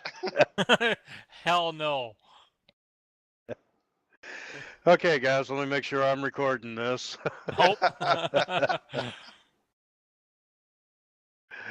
Okay. Um, and you all go inside the bar and have a drink, and you still notice this large bird overhead. And inside the bar, there's few people, and they're doing their deity greeting to you all, and a couple of them say, one of them walks over to Eric and says, "Sir, can I talk to you about my religion?" You saying that to me? To Eric. My Fuck off. God. Oh, absolutely. I'm a great scholar of religions. I'd love to hear what you have to say. Oh, well, come on down to the river with me. We'll talk all about it. So, anyway, he starts with this religious conversation. Poppy's hammering an L, and you notice a guy sitting at the bar that looks like, and Edelin, I'll let you describe yourself. Basically, you see kind of a, not quite a wild man looking guy, but closely cropped, shaved head, wearing a very large white bear pelt. I'm not a tiger anymore. Not overly trusting of civilization in general. Much prefers to be out in the wilds. So he's kind of looking around and basically taking note of everybody in the room. Is he drinking? Lightly. So sipping at a beer, but new town, strange faces. I hear bad things about sacrifices. Or do you? Or do I? I hear the people who got sacrificed never complain. That is true. During the sacrifice, possibly, but after, they're quite peaceful. But yeah, keep my usual new guy in town paranoia. Back to the wall a little bit. Making sure that the drink is okay and taking sips and basically studying the room and the people. Okay. Okay, Eric, you are midway through your religious conversation. Do you wish to continue it? When he takes a breath to, literally, when he pauses to take a breath, I'll say, I never considered it quite like that. By the way, that guy over there doesn't exactly look like he's one of you. Is he new in town or something? He doesn't really seem to fit in here, frankly. Yes, he's a newcomer, and he's looking for someone. Oh? You seem like a man who knows a lot. What can you tell me? Honestly, not a lot. He, when he first got to town, he asked me if I knew a Count Laus, or if I'd seen a man matching description. So what did you tell him? No, I personally have not. But you've heard of him, of course, right? Everyone's heard of him. Of Laus? Yes, he's quite famous, you know. Not in these backwaters. Oh, this isn't a backwater, sir. Don't disparage your noble town. Uh, Sir, we are poor but proud, and well, we have the best religion ever. I can see that. Yes, and we hope to see you at the mandatory sunset service. Oh, absolutely. I wouldn't miss it.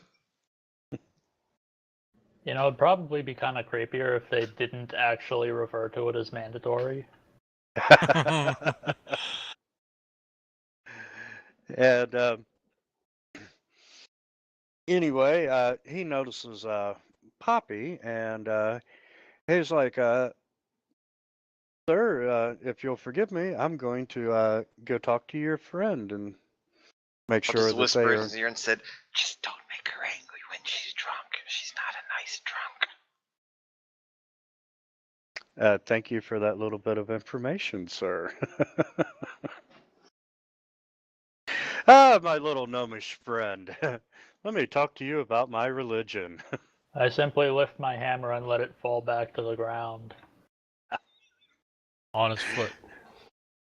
He kind of gets the point and leaves you all alone. Wait, how does he get the point? It's a bludgeoning weapon. Oh, that hurt to hear. Yes, it did. But she gets the meaning behind Poppy's action. He gets the meaning behind Poppy's actions, and decides to leave the gnome alone, especially in light of Eric's warning. And the townsfolk goes over to a table and sits down and picks up drinking where he left off. All right. I'll try to give a Poppy, try to watch my back gesture and keep an eye on things while he's nursing or she's nursing her cup, and I'll try to go sit down at the table where Ida Lillian is. The unknown strange guy looking for Laos, or is his proper name right now, I believe.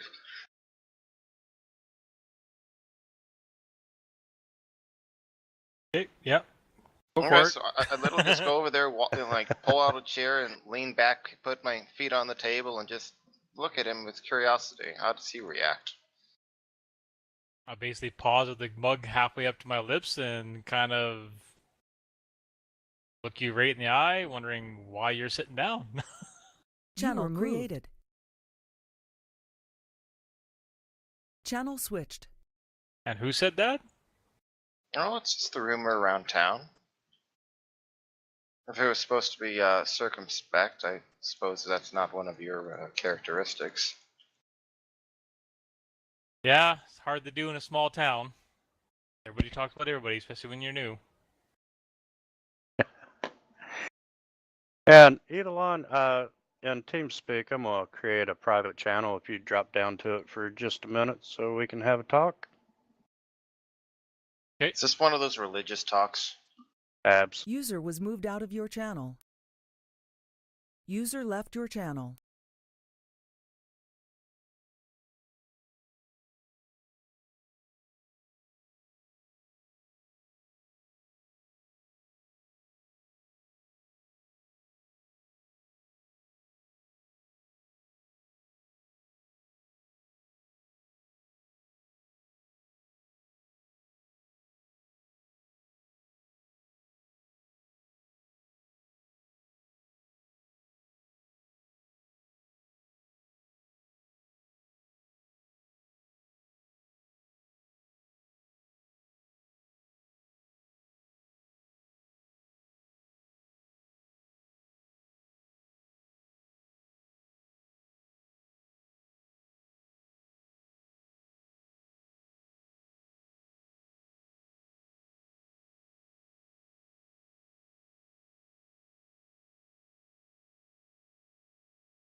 User joined your channel. And we're Okay. back. Welcome back. But yes, as you've heard, yes, I am looking for Count Laos for personal reasons. But don't want to quite say since we've just met. We don't know each other very much, but I'm going to find him. Oh, well, good luck then. Just start to stand up. You guys didn't mention that you're looking for Count Laos, did you? Well, you haven't asked.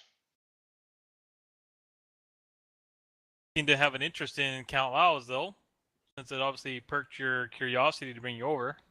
Oh, so now we're talking, huh? Wait, I thought you were the rugged loner who would solve the problem yourself. Well, many hands make light work. Go easy, Eric. I'm still working on his backstory. Bring him Okay. in. That's why he's being secretive.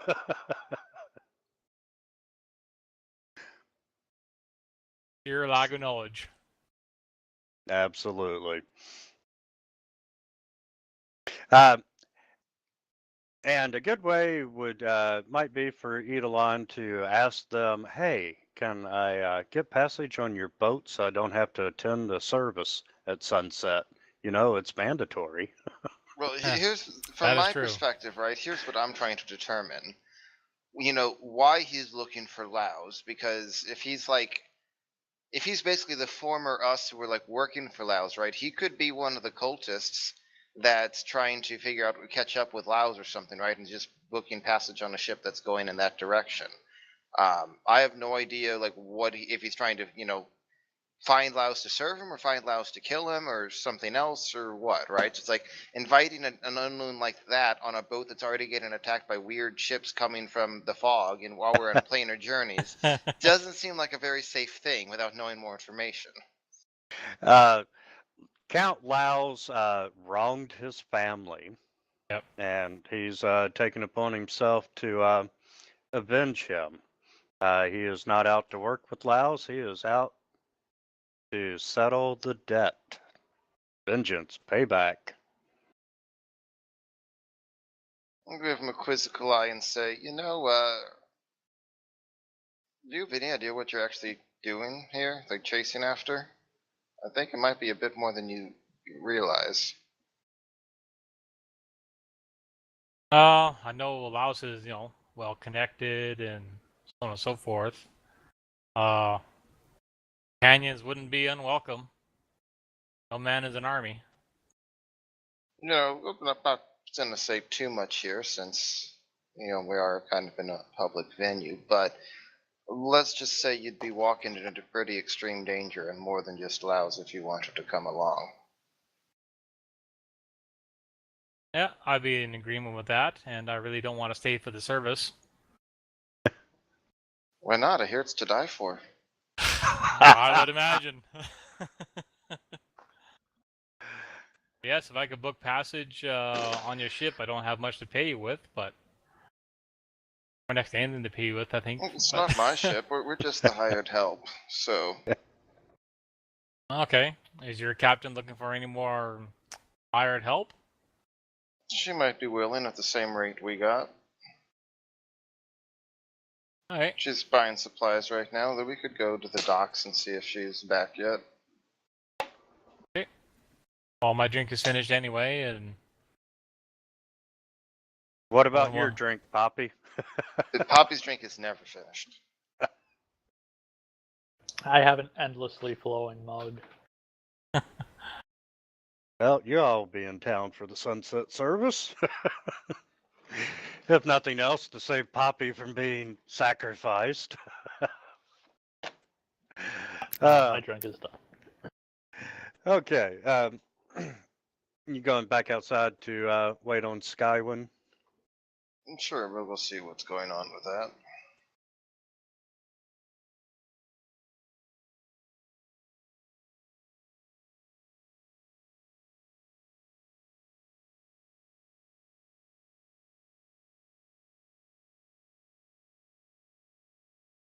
Okay.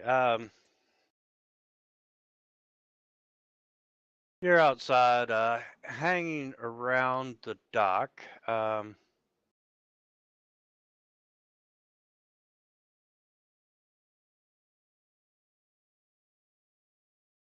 And let's see.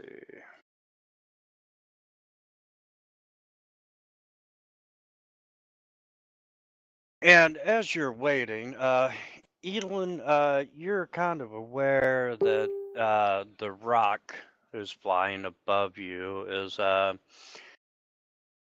starts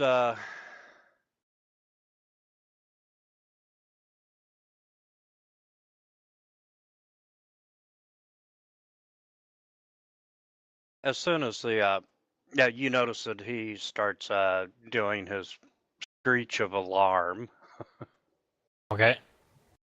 and above the town, and he's actually height wise. A few little markers.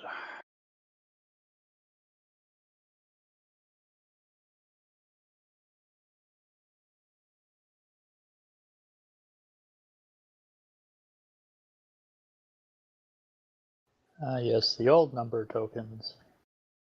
Absolutely.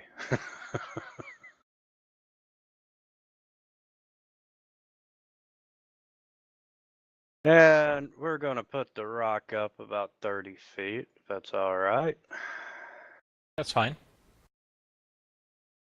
That's pretty And close to the water. Yeah. They're only 30 feet high. yeah, you got a point. What's his fly? Something like what did you say, 40? He can fly at 80 feet every 3 seconds, so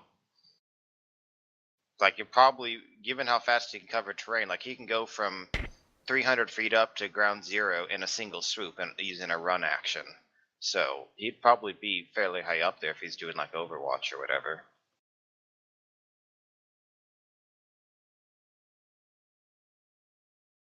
Also, right now, and this is up to you to try to adjust, I just put all of his points in perception.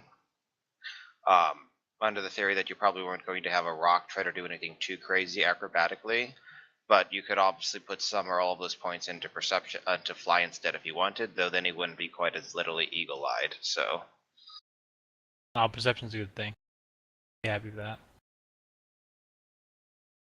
Okay, and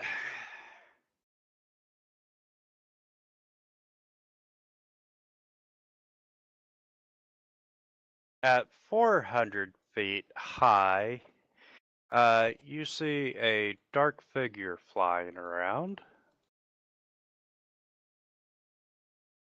What kind of creature does it look like? This is an outsider, a beast, or... Give me just a second and I'll give you you see a hideous creature that's has blended features of both a bat and an ape. And he's got fleshy wings and hind legs ending in sharp claws. Hang on, so this is Batman. No, this is Man Bat. And bad. Oh, There you okay. Yeah, judging by the picture, it's man bat.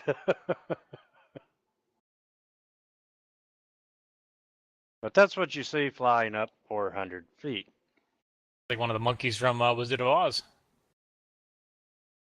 Oh, that's nastier. Absolutely. Do I recognize it? You own Bestiary 5? I'm not sure what me owning any bestiaries has to do with the question.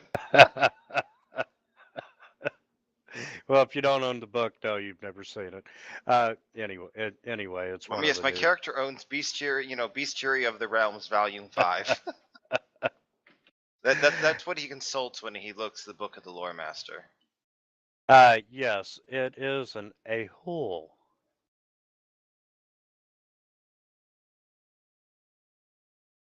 And An unfortunate name. no kidding. Let's see. Seriously?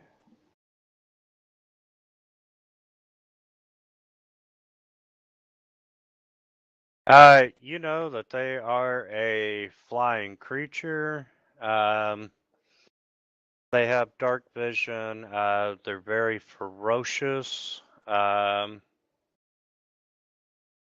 No real magic, no magic abilities, no spell casting. Nothing out of the ordinary for damage reduction. Do I have Yeah, any idea why it would be hanging out here? no, you do not.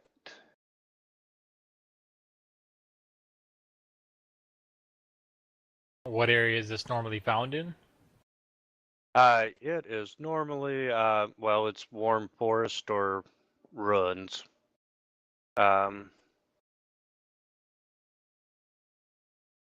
You said it was. You say it was a magical beast, or Oh, I'm sorry. Yes, it's a large magical beast. It's about 12 foot tall, 20-foot wingspan, and about 750 pounds. It does have a barbed tail that can reach up to 6 feet in length.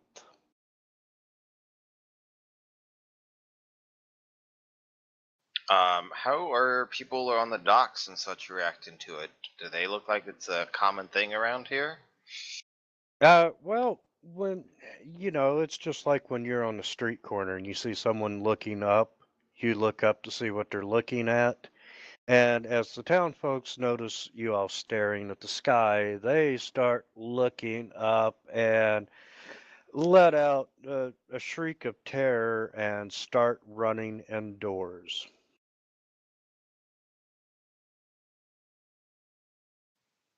Does it just trying to sense the general motive of the town? So that's probably pretty good. Um, does it seem like something they recognize and are like, "Oh, great, this thing is here again," or is it more like, "What the hell is that running away?" What the hell is that? While they're running away. Okay. Given that they seem to be terrified of it, and it's not like some pet, like the Rock or something. I'm gonna start trying to cast buffs on us, because this probably is coming to attack something if it's here. Is it going to start reacting if I try to start casting spells? Um, Start casting and find out. Okay, I start casting a spell. What happens? It is circling and just taking in the view, but it's doing a very long, like, landing pattern coming into town. It's just circling and slowly descending. I'm gonna just unobtrusively try to cast a pair of spells on Poppy and Edelin in that order. Stuff that lasts a nice long time, just in case.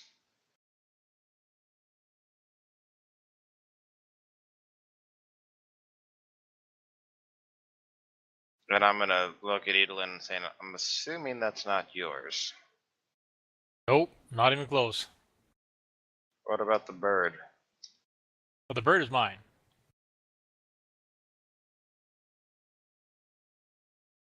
Might want to keep an eye on it. That thing might be chasing it down or something. Yep.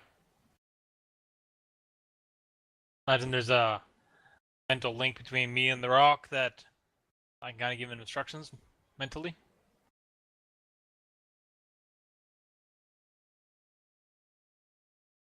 I'm not sure. Let's see. Nature Not bond. too sure how that communication actually works.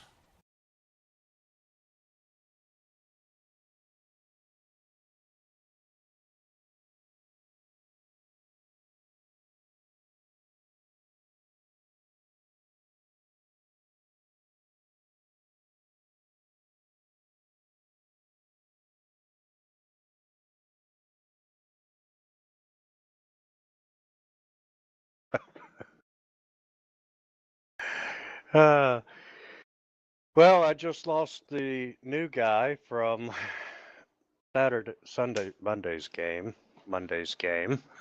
The guy who already said he was quitting? The Constantine guy? No, this is the other new guy. Lil John? Lothar. Was that a Lil Torian or Lil John or something like that? No. This is a different guy. Yep. Was it? Okay, so I see there's Darius. Oh, Lothar is Constantine. Okay. yeah, he's the one that attacked Vok. Or didn't Oh. attack, but Oh, so Torian and Constantine have left, is what we're saying. yes. Yeah. Dropping like flies. My guess is they're pretty much just saying this isn't worth the trouble and getting invested in this when this went so bad so fast. It's like it's just a major red flag. Yep, I can agree. Speaking of red flags, is the creature raising any right now, literally or metaphorically? Well, you can tell that he is circling and descending. All right, how much closer to the ground is he at this point?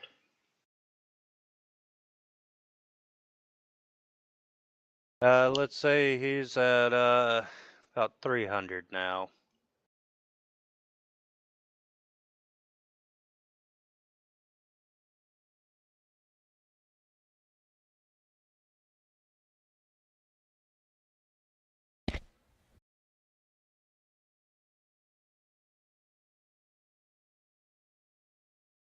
Of course, I'm thinking this is a spy.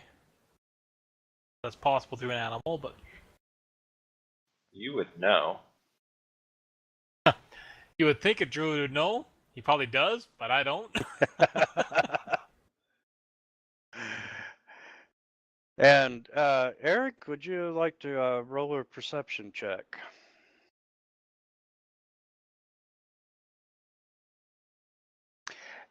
You notice that this thing seems to, as it's circling, it's keeping its eyes on you. Me specifically or us in general? You're fairly confident that it's just you.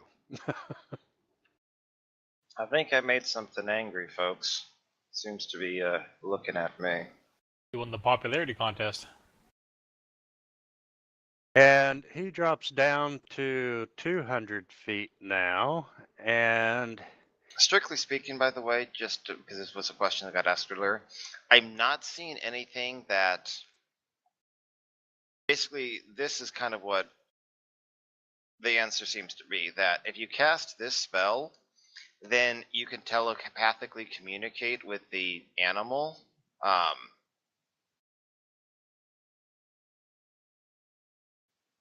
But I Bringing think it up. beyond that, technically speaking, you have to like give it orders now. All verbal and hand signals, then probably. So I mean, it's up to Wintermute and how he wants to play it, and I'm not sure the ability to like mentally nudge it to do stuff as the magical spellcaster would necessarily be out of line, but it's up to him. So yeah, we can do that. I mean, ultimately, though, keep in mind that we're still talking about an animal, right? So saying like, go 50 feet forward, 20 feet left, 10 feet down, do a somersault, then try a barrel roll and block. That's going to be way too much for the animal to process all at once. Yeah. I would hope so. Attack, kill, sit, fly, Write a book, make dinner. shit on Poppy. Yeah, intelligence a 2. Hey, I'm gonna whisper out of the side of my. I'm gonna try a little experiment. Try to be ready in case this goes south, and I'm just gonna like move over to here.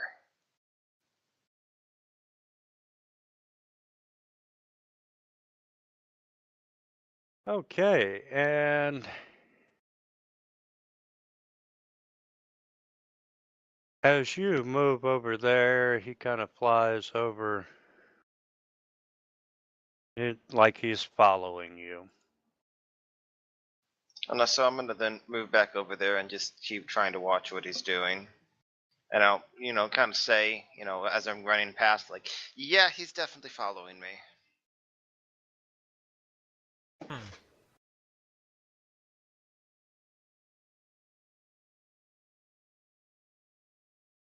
Okay.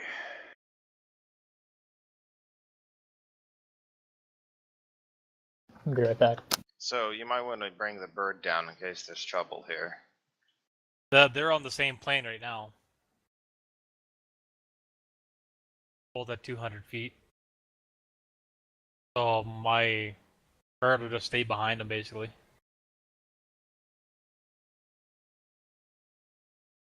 Okay.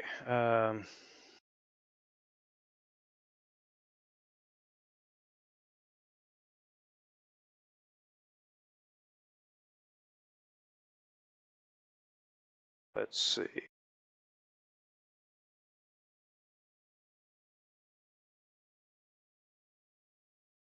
Okay. Eric, you notice he kind of sets himself up in a power dive. Okay. And would you, everyone roll initiative? Because you're pretty confident he is coming to get you.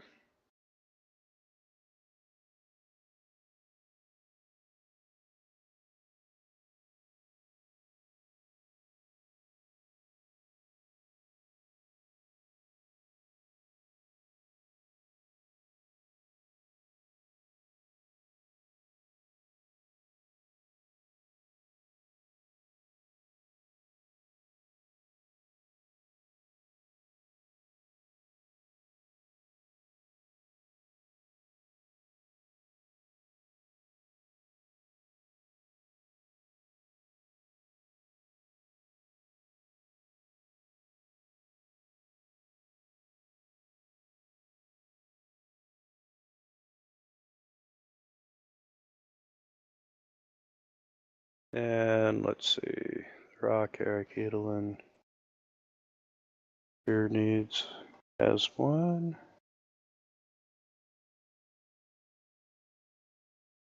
Okay, Eric, you notice that he does, stretch out like he's gonna dive bomb you. Okay. What do I know about this thing's senses? Does it have anything particularly notable from what I've studied? Um, it can hover. It does have a flyby attack.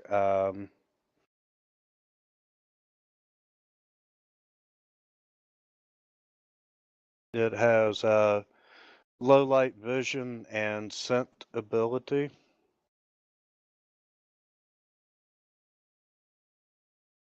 Okay. And it can hit you with a bite, 2 claws, or a tail.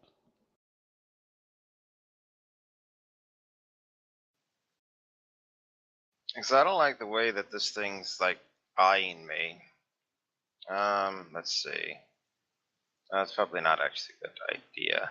I'm going to ready an action to cast Vanish when this thing gets within, let's say, 30 feet of me.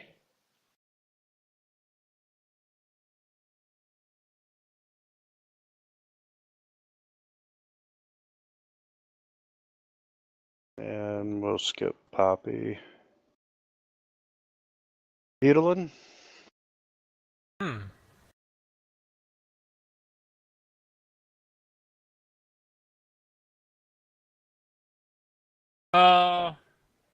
Nothing right now. It's not targeting me. I'll just give the instruction to my rock to take it from behind, basically.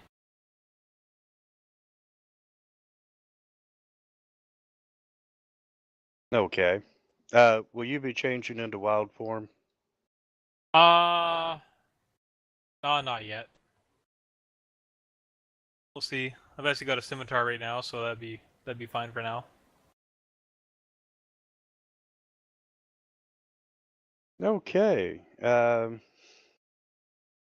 Yeah, currently they're both on the same I'm back. What's levels. this bat thing doing? It's getting ready to dive bomb. Oh, Eric. cool. Is there anything you want to do?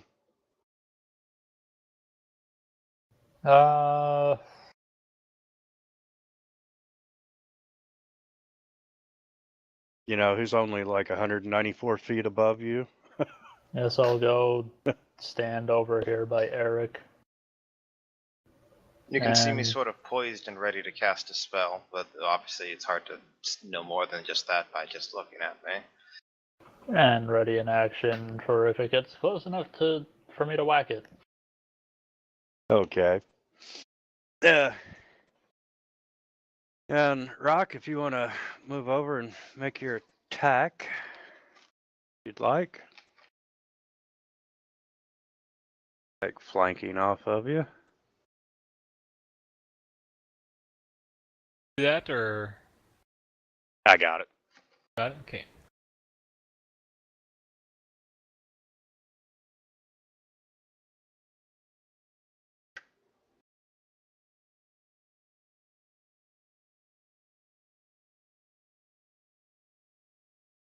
These are side, so yeah, I'll do the 3 attacks.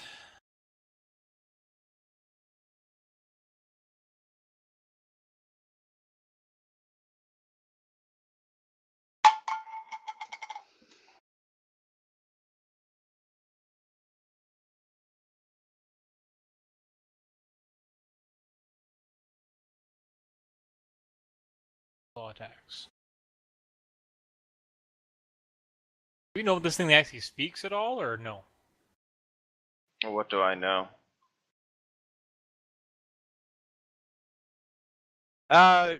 No, it cannot speak. Okay. I wouldn't understand it if it did anyway. Okay.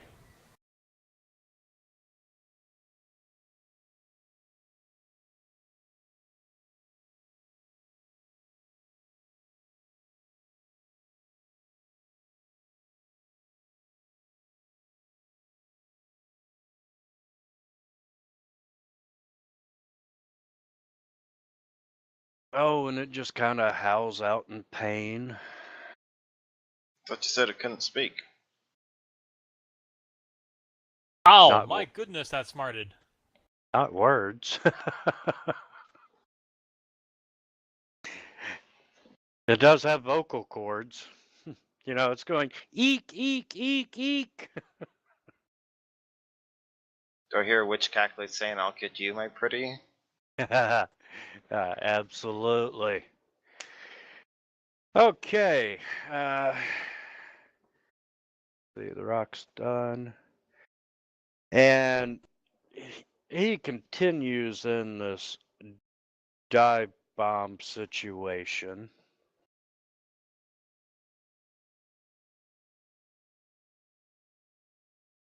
Thought the rock attack would have actually changed its So- attitude a bit. He can go down more than 60 feet of altitude, right? Let's see.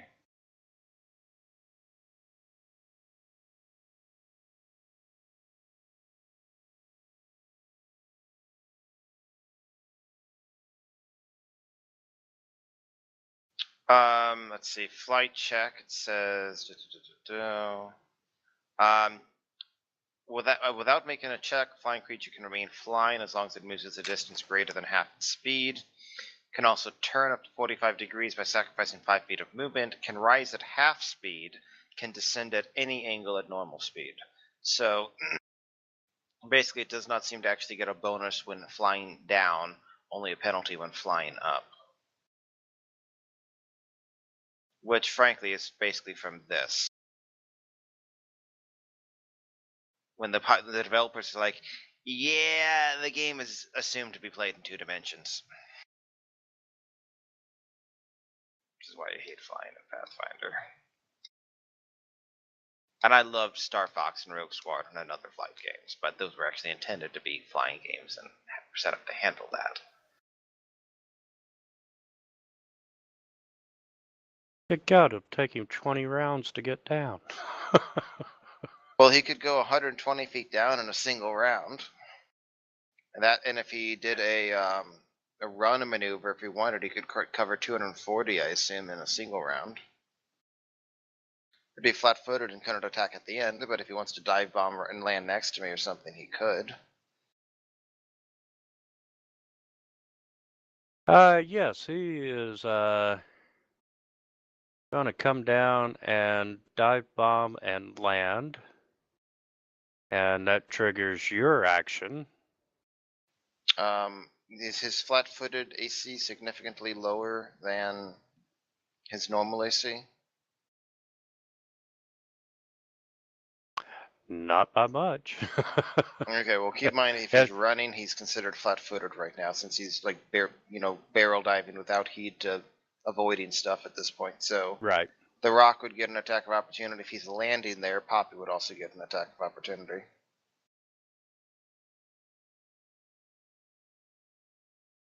Okay, let's start with the rock. Okay, so I'll have to move up to it. No, you just make your attack roll. Oh, I guess because you left my threat area. That's right. Correct. He folds up his wings and start diving, and your Rock is like, "Hey, get back here!" and swipes at it with its claws or beak or something. Oh, that works.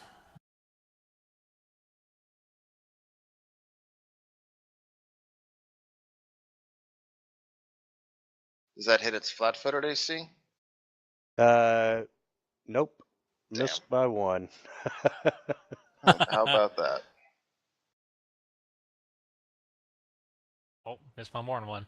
Well, you only get one attack as an attack of opportunity, so you're not full sorry. attacking. That's right. I guess Yeah, you pick one of the 3. Oh, maybe the first one would have been. Then Poppy gets an attack though.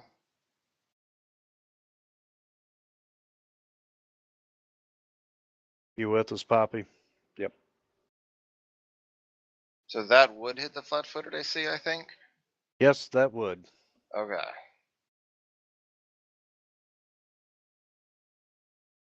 So that then triggers my readied action.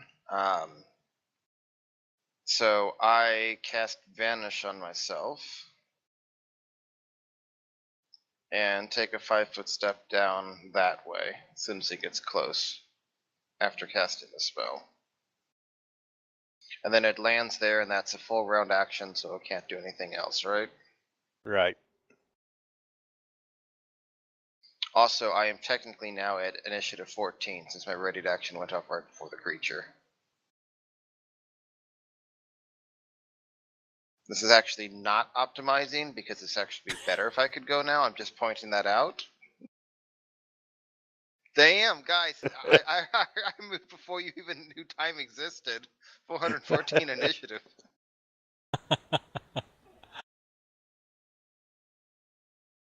Poppy, you are up, sir.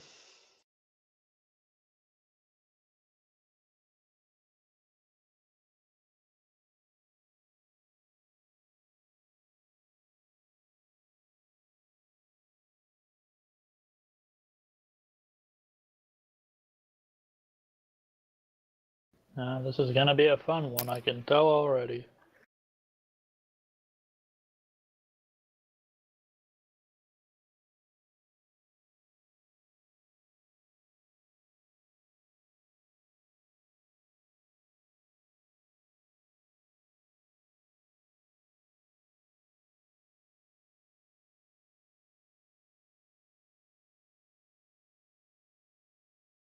So Yeah, far, two- I'm enjoying it. So I get 2 attacks with the scimitar then? Where would you? Oh, you mean if you're? So, are you currently at a 5-foot size right now? Yeah. I should be a lot smaller than I am there. Okay, we might want to fix that. I know it's annoying to deal with the size changes, but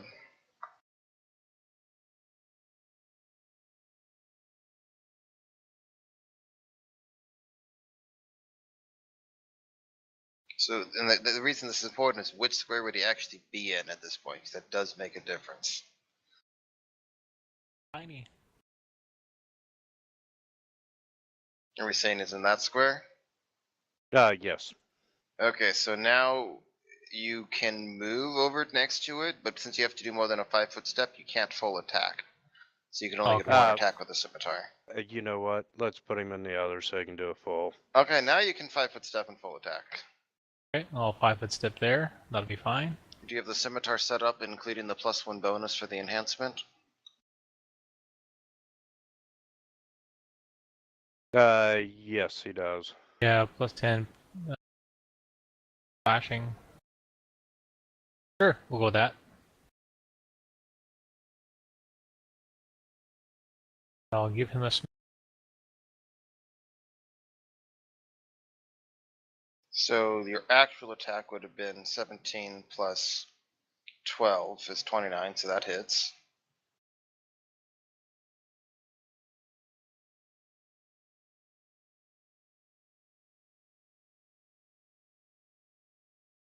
And now that actually gets applied to the creature.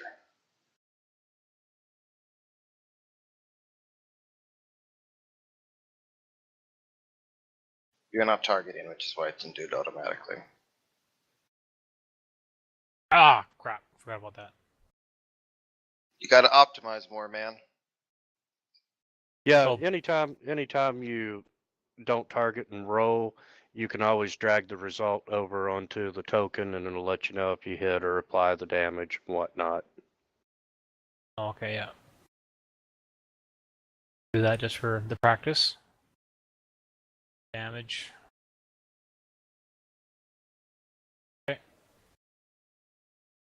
So then what to mute you need to. I mean, you don't have to remove 9. I'm fine with it just taking 18 instead of 9. Anyone have an objection? Nope. Okay.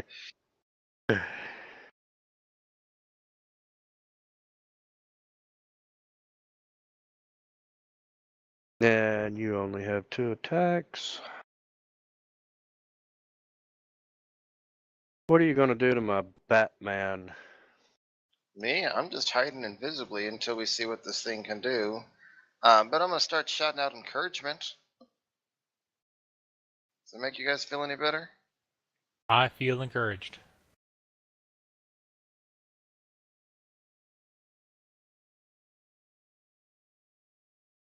And let's see.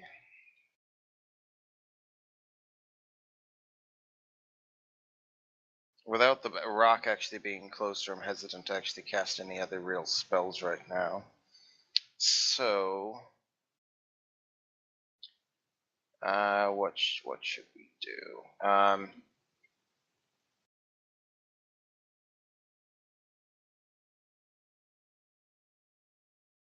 Screw it. I am gonna go ahead and move over to here.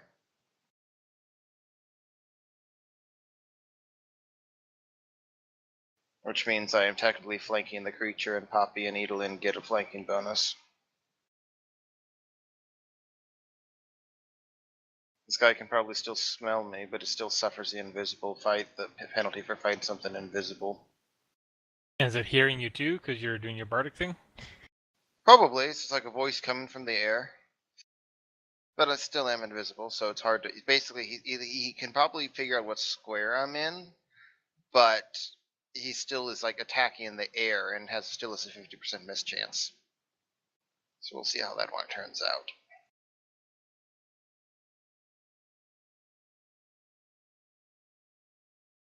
So am I able to fly down and get to him?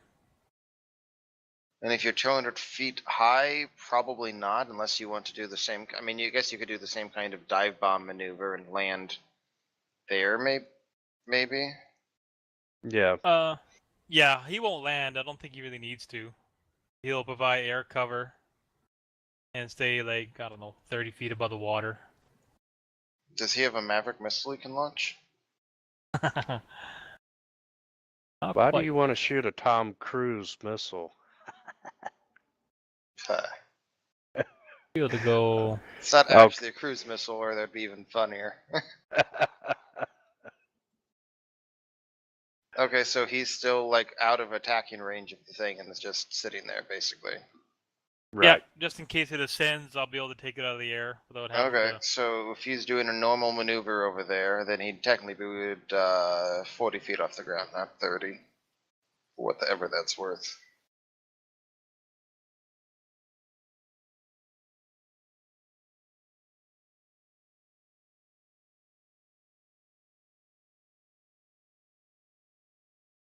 Okay, the creature is kind of...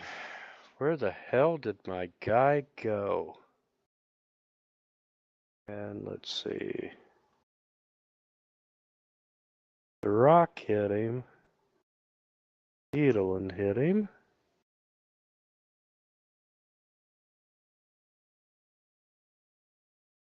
Oh, why not? I'm on the ground. Let's try a full attack on Edelin. Sure. Don't worry, I won't let you die your first game. Miss, hit, hit. Hey, Poppy, You should have attacked me. I thought about it, but I Of just course, only one of those would have hit me.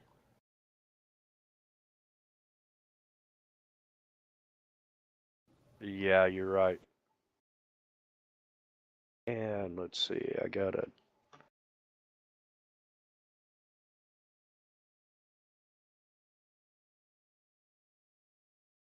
two hits on the claws and the tail. Hang on a second, Poppy. Is that with you using the Lion Shield at this point? Do you have the Lion Shield AC on right now? Oh shit, do I? I completely forgot that was a thing, actually. I was like, how is his AC 29 without a shield while he's using his Earthbreaker at this point? Yeah, I have +4 to shield.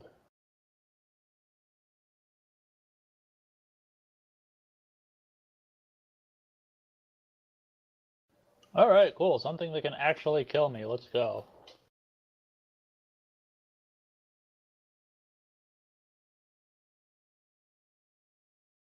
Got me a couple good smacks. Okay, absolutely. Got a nice taste of you. And Poppy, he is on the ground, sir.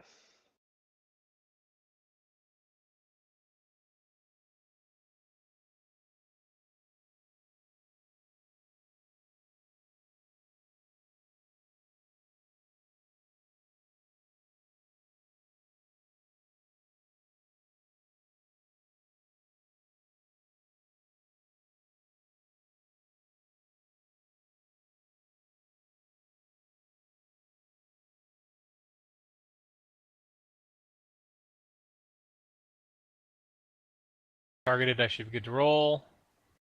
Right up again. Mm-hmm.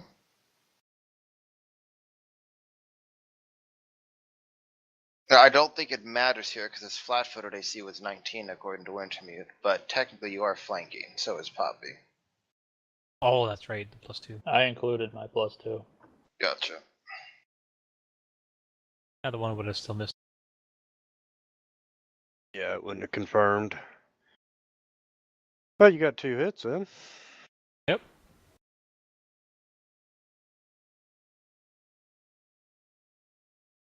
Here come the ones again. Hey, you still have at least 6 base, Yep. so...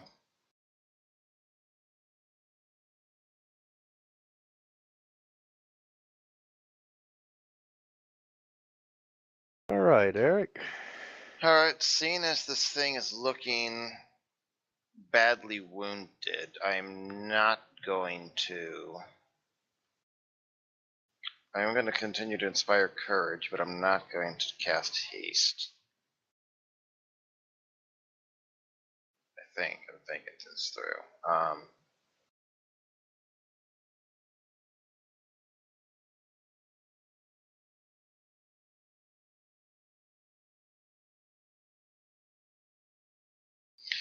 Yeah, I'll just go ahead. You know what I'm going to do? Since it seems to love me, I'm going to delay my action until after the creature.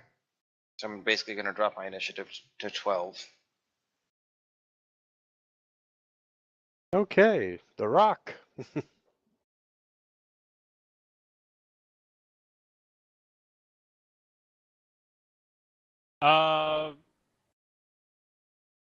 I'm pretty sure this guy's gonna be dead pretty soon.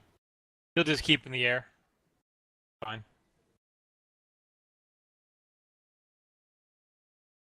He'll basically ready his action if the creature ascends.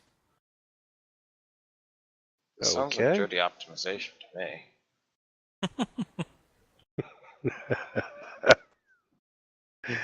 And well, speaking of character optimization, you called Poppy on his shield bonus. No,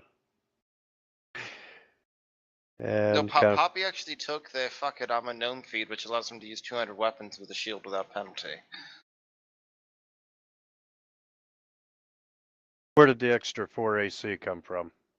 That I did still have the Lion Shield in the system. Well, he does a full attack on you, and yes, confirms my crit. So everything except one claw. Well, let's see how much this hurts.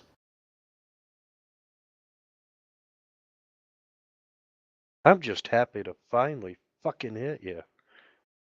1. 2 ones? Are you shitting me? I've had worse.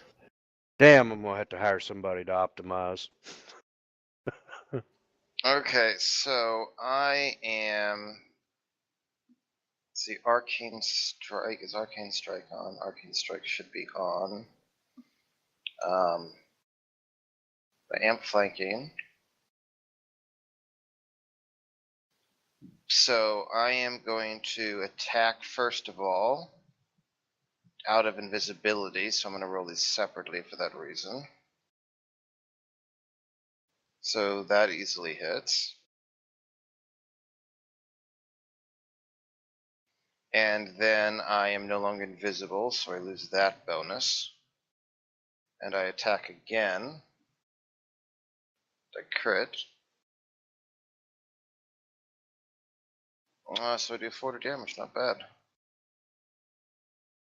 And I'm going to yell at Poppy, just hit the damn thing harder.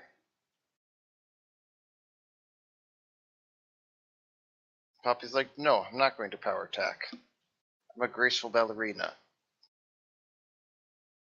I've been gone from this game far too long. I have to go over my character sheet again.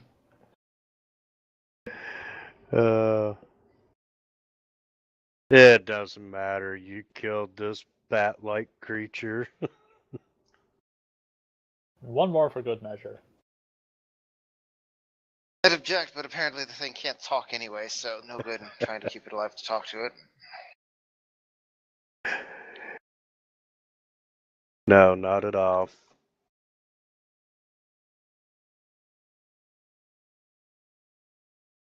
And Eric, why don't you make an intelligence roll? Just a general intelligence roll? General intelligence roll. You've got to wonder to yourself if that, gem that you have in your pocket is why that creature was after you. Okay, well, I'm assuming when we were talking about the fact there's a laying ruby before, and I had like a 33 on the planes check, that I would be aware if there were, even if there were rumors of it being cursed or something like that, right? So, You are correct. It is not cursed. I don't mean that in particular. I mean laying rubies in general. Is I- there There's nothing that says if you own a one of their rubies that this bat creature is going to come get you. A bad sales pitch. Which, You I suppose that would logically mean that that bat creature came from this mysterious monster ship. But here's the question. Why would it come here? To kill the priest guy? How would it know I have the ruby if it's not a magical ruby? And it's hidden away in a pocket so it can't see the ruby? Do I know Lang Ruby's detecting as somehow special because they don't detect as magic? no, they are not detecting as special, but just because you didn't see him when you got the ruby doesn't mean that he didn't see you. That is true. Which means I was right. Taking the damn thing, whether the river priest knew it or not, was a fucking trap. What time is it? It's 11:30, and No, I it's, meant I meant end game. uh, Because we have to worry about the mandatory sunset thing. really, it's an hour later, so it's roughly 11:30. So I'm really tempted to go track down the river priest, kick down the door as necessary, and say, "Did you set us up?" Continuing that, no, the river prophet just, he's like, no, we don't know what that creature is, don't know where it come from. He did And say possession of that ruby was a bit of a crapshoot. So did he uh, know more than he let on? Was he, not mention, because the captain say, by the way, give this ruby to them if they show up, and don't tell them that it's, I told you to give it to them.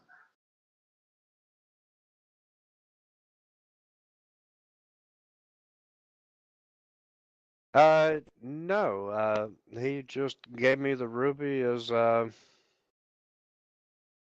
payment for what I knew, which, I didn't know anything. Do I Hadn't think seen he's you all. Do I think he's being sincere in that?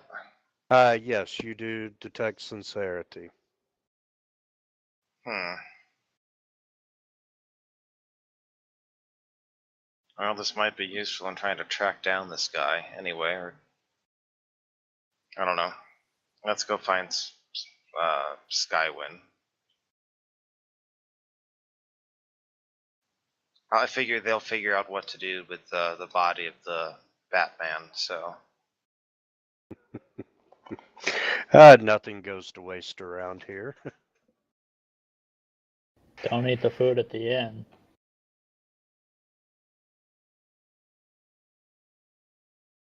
So how's Skywin doing in her supply buying journey? Skywin comes out, and her sailors are carrying the supplies and so forth, and she's like, "What the hell happened here?" Thing came down. I'll show her the ruby discreetly and say we think it might have been trying to track this. We think Oh this might be wow. from the boat that we keep seeing, so we're trying to piece this together. Figure out if there's a way to use the ruby against them. She kind of slides up to you and says, a ruby like that would buy you and I a really nice boat." So out of character, what do boats actually go for cost-wise? I have no idea. Okay, is it like something that's at least like 1,000 gold or less, or are we talking more than that?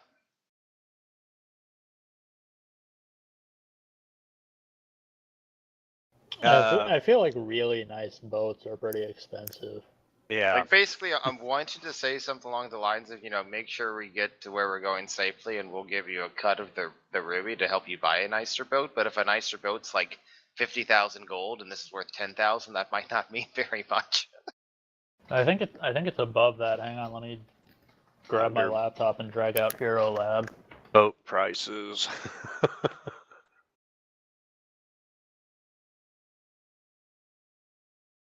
Okay, let's try Pathfinder RPG boat prices.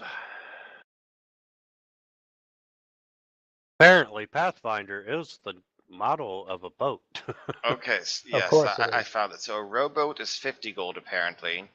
A keelboat's 3,000. A longship is 10,000. A sailing ship is 10,000. A warship is 25,000. Those are expensive ships. Well, she could be a Galleon's Viking. friggin' huge. She could buy a longboat and go be a Viking. And she's just kind of joking around with you, and she looks up and says, "Who's the new guy?" He's trying Hello? to track down Laos. We'll talk more on the boat, shall we? Yeah, make sure we skip the service. Well, our shopping is done, and I'm assuming that. Hi, I'm Skywind, and she introduces herself to Eidolon. Take her And hand. I'm assuming you're coming with us? Yes, if that's acceptable for you. We seem to be of a similar purpose with the rest of the group. I don't have much in form of payment for you, but I'll make myself as useful as possible. That would be great. So, yes, come join our already full ship.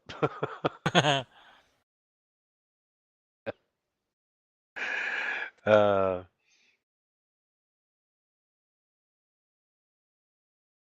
Okay, so we pack everything up and we get on the boat and we get the hell out of here before the flagellation at 6 p.m.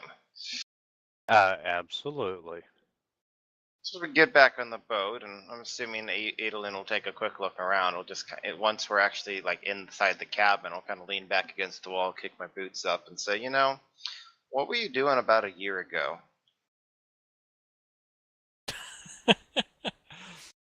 I don't really know. Oh, you can't remember at all? That's kind of strange.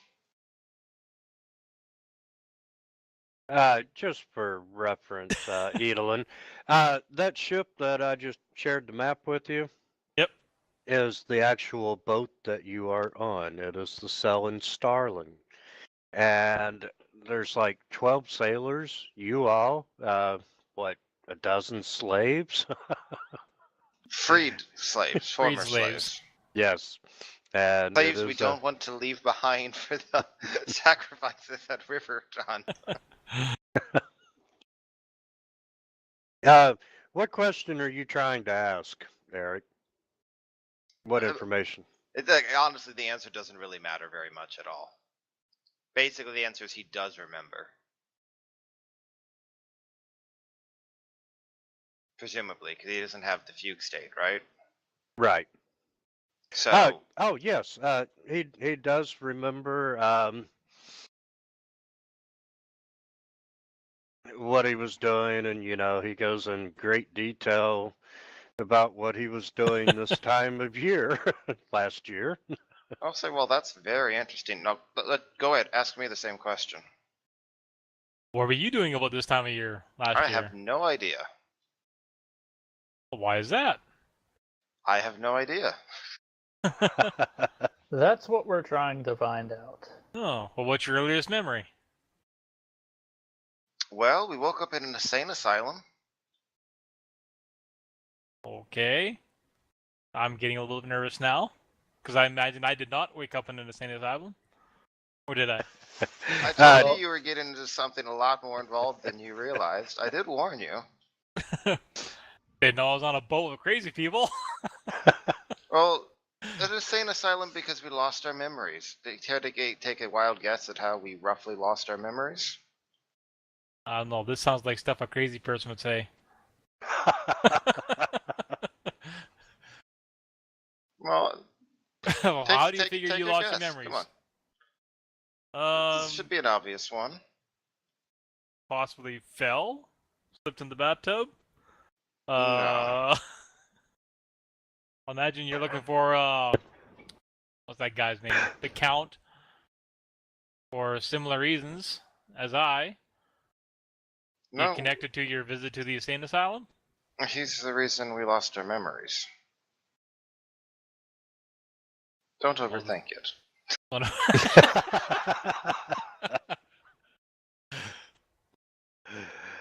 Okay, well that's understandable then. Oh, and he's also trying to usher in strange, dark, old one gods from the Dreamlands and perhaps issue like the end of all life as we know it on the planet or something. We're not quite sure about that last part. You sure you don't want to hop off the boat? No. I still have my debt to repay. And yeah, misery loves company. So I'd be quite happy to, or unhappy to join you and petition however I can to get revenge upon the Count for the transgressions against myself and your party. You know how sometimes you can't help but have bad dreams? Yep. We intentionally have bad dreams. Waking dreams, where we go into the literal dreamlands and have to deal with terrible monsters and figments there. And we're going to selling the non-crazy part very well. Oh, it gets better. We're trying to find a series of gifts for the mad poet. And in doing so, we're speaking to a fragmented personality of Count Laos himself, who calls himself the Yellow King, in worship of the King in Yellow, who is Pasteur. Yeah, You came privately I'm on this thinking boat of you're your own free fucked will. up. I'm just pointing that out. I'm just reminding you of that. Now I gotta continue on with this and to see how much is true and how much is bullshit. It's starting to sound like a bunch of crazy people on the Oh, boat. you do not want to know the answer to that question. Let's see. We found a skull of a ghoul noble. We took a stone idol from a lizard old one who destroyed the city we were in right before we fled by returning to the waking world. We spoke to some crazy things and hunted tigers on the top of a tree that branches were thicker this entire boat. How do you feel about having your blood drained by a vampire? I am opposed to that in Oh, general well, we had to principle. do that too. Um, You had to do it? oh yes. See, this vampire was very disappointed she didn't get to dance with the Viscount of the Dreamlands, and she demanded to suck my blood out to make her feel better about the whole thing. You are gullible. How so?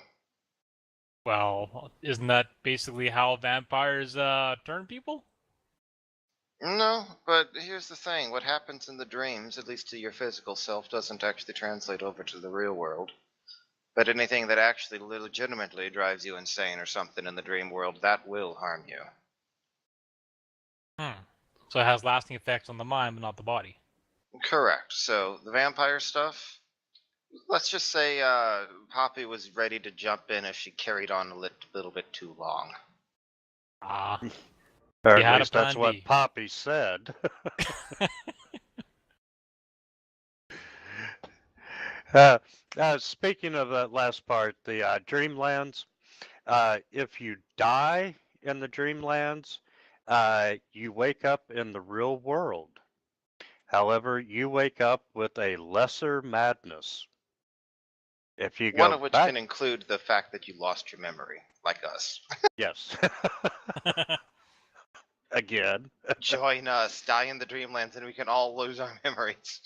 Wait, would you know that you lost it the second time? Well, Nope. you presumably you couldn't remember anything before like that day, so you would realize. I mean, you wouldn't know you lost it a second time, but you'd know you'd lost it. uh, but if you die, you wake up with a lesser madness. If you go back into the Dreamlands and die, the second time you wake up with a greater madness, Just keeps getting better. which is the reason I've been picking on Poppy for this game. Good news so far, none of us have actually died in the Dreamlands, though. Seeing a city destroying lizard tearing apart this 100-foot tall wall and flooding it, as we desperately try to basically pinch ourselves and get out of the Dreamlands, was not an enjoyable time. Godzilla! Okay, so would my character have ever heard anything about the Dreamlands? With zero spellcraft, probably not. So basically, I'm not really believing this until I see it myself, but I'm going with the fact that I'll they're walk just over a to the little bit crate touched. and pull What the out, hell? That- basically show him that there's a whole series of books there, and toss, Lau's journal and stuff at it. It's like, feel free to read about what your idol has been up to. the lizard is one of the elder gods. Oh, he's an old one, sir. Sorry, old one. Elder, old. Great old one, sorry. No, I must have been out for that game, because I don't remember that. That was the one where the water was coming over. I think it was just Ugar, top. myself, and the Steph at that time. I think Poppy might have been gone. Oh, no, I think Poppy was there for the Will-O-Wisp. Do you remember the Will-O-Wisps? At the top of the stairs, yeah. I meant, does Poppy Not remember it? particularly.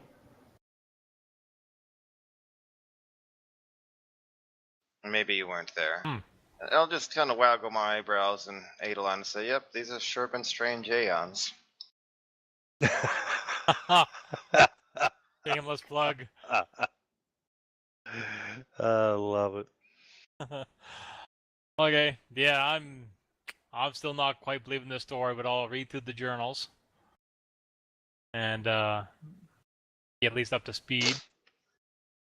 Also, what- do you know anything about night hags? Nope. Well, apparently we're searching for a night hag ambassador's heartstone, so some kind of gem it sounds like. And apparently the last gift that we're supposed to find in order to appease the mad poet is the captain's tricorn, according to Lau's journals. Is that what he found? Hence, well, I guess you wouldn't be aware of this, but That's why you were asking There's- about the hat before. you weren't there for that, sir. I know. Terrible. So meta. But I'll, blah blah blah, rehash that. Yes, that's why I was asking about the hat before. Hey, I was behaving myself back with the gem crystal that was you were getting tracked by. Yes, well, that's why It's we're like, kind of. I can't say anything.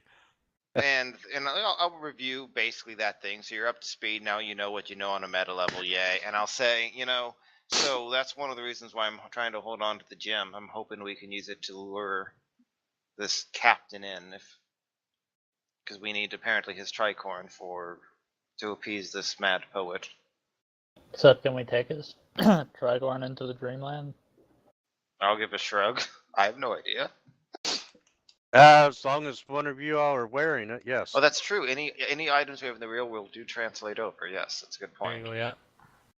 So here's the better question: if we take an item into the dream worlds, then we lose it in the dream worlds. Do we keep it when we wake up? Can we open the portal to the dream world and pull the ship in after us?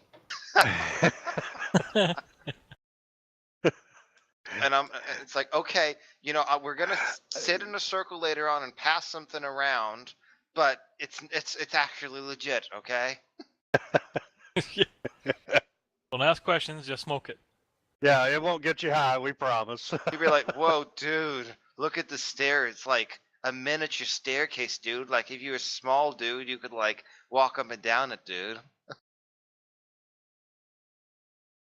Oh man. It's growing. It's getting bigger. Is this like a dream, man? It will be next week. There you go. All right, guys, this is a really good stopping point.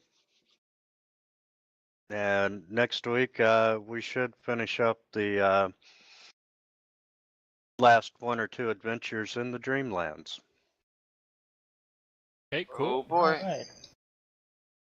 I also nominate that we, before we continue on with one of the other quests, since we do seem to have a good chunk of time still, that we actually go to the Forsaken Canniversary, or Canvassary, however it was pronounced, Yeah, the way and station. basically introduce Edel into the Yellow King.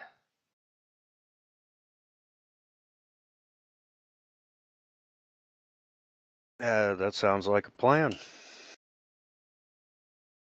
And the purpose of the introduction is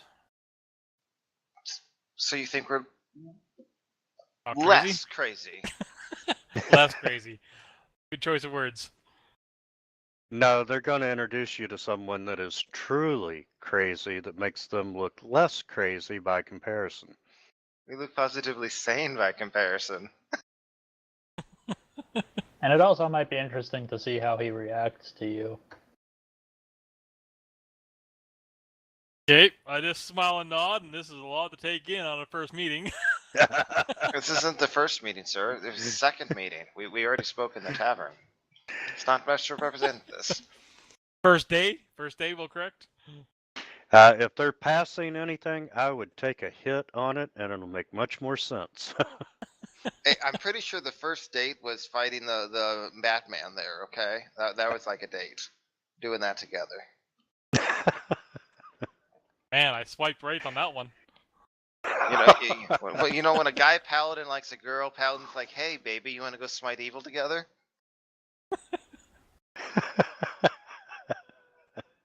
Well, you want to keep new players, right? Yeah.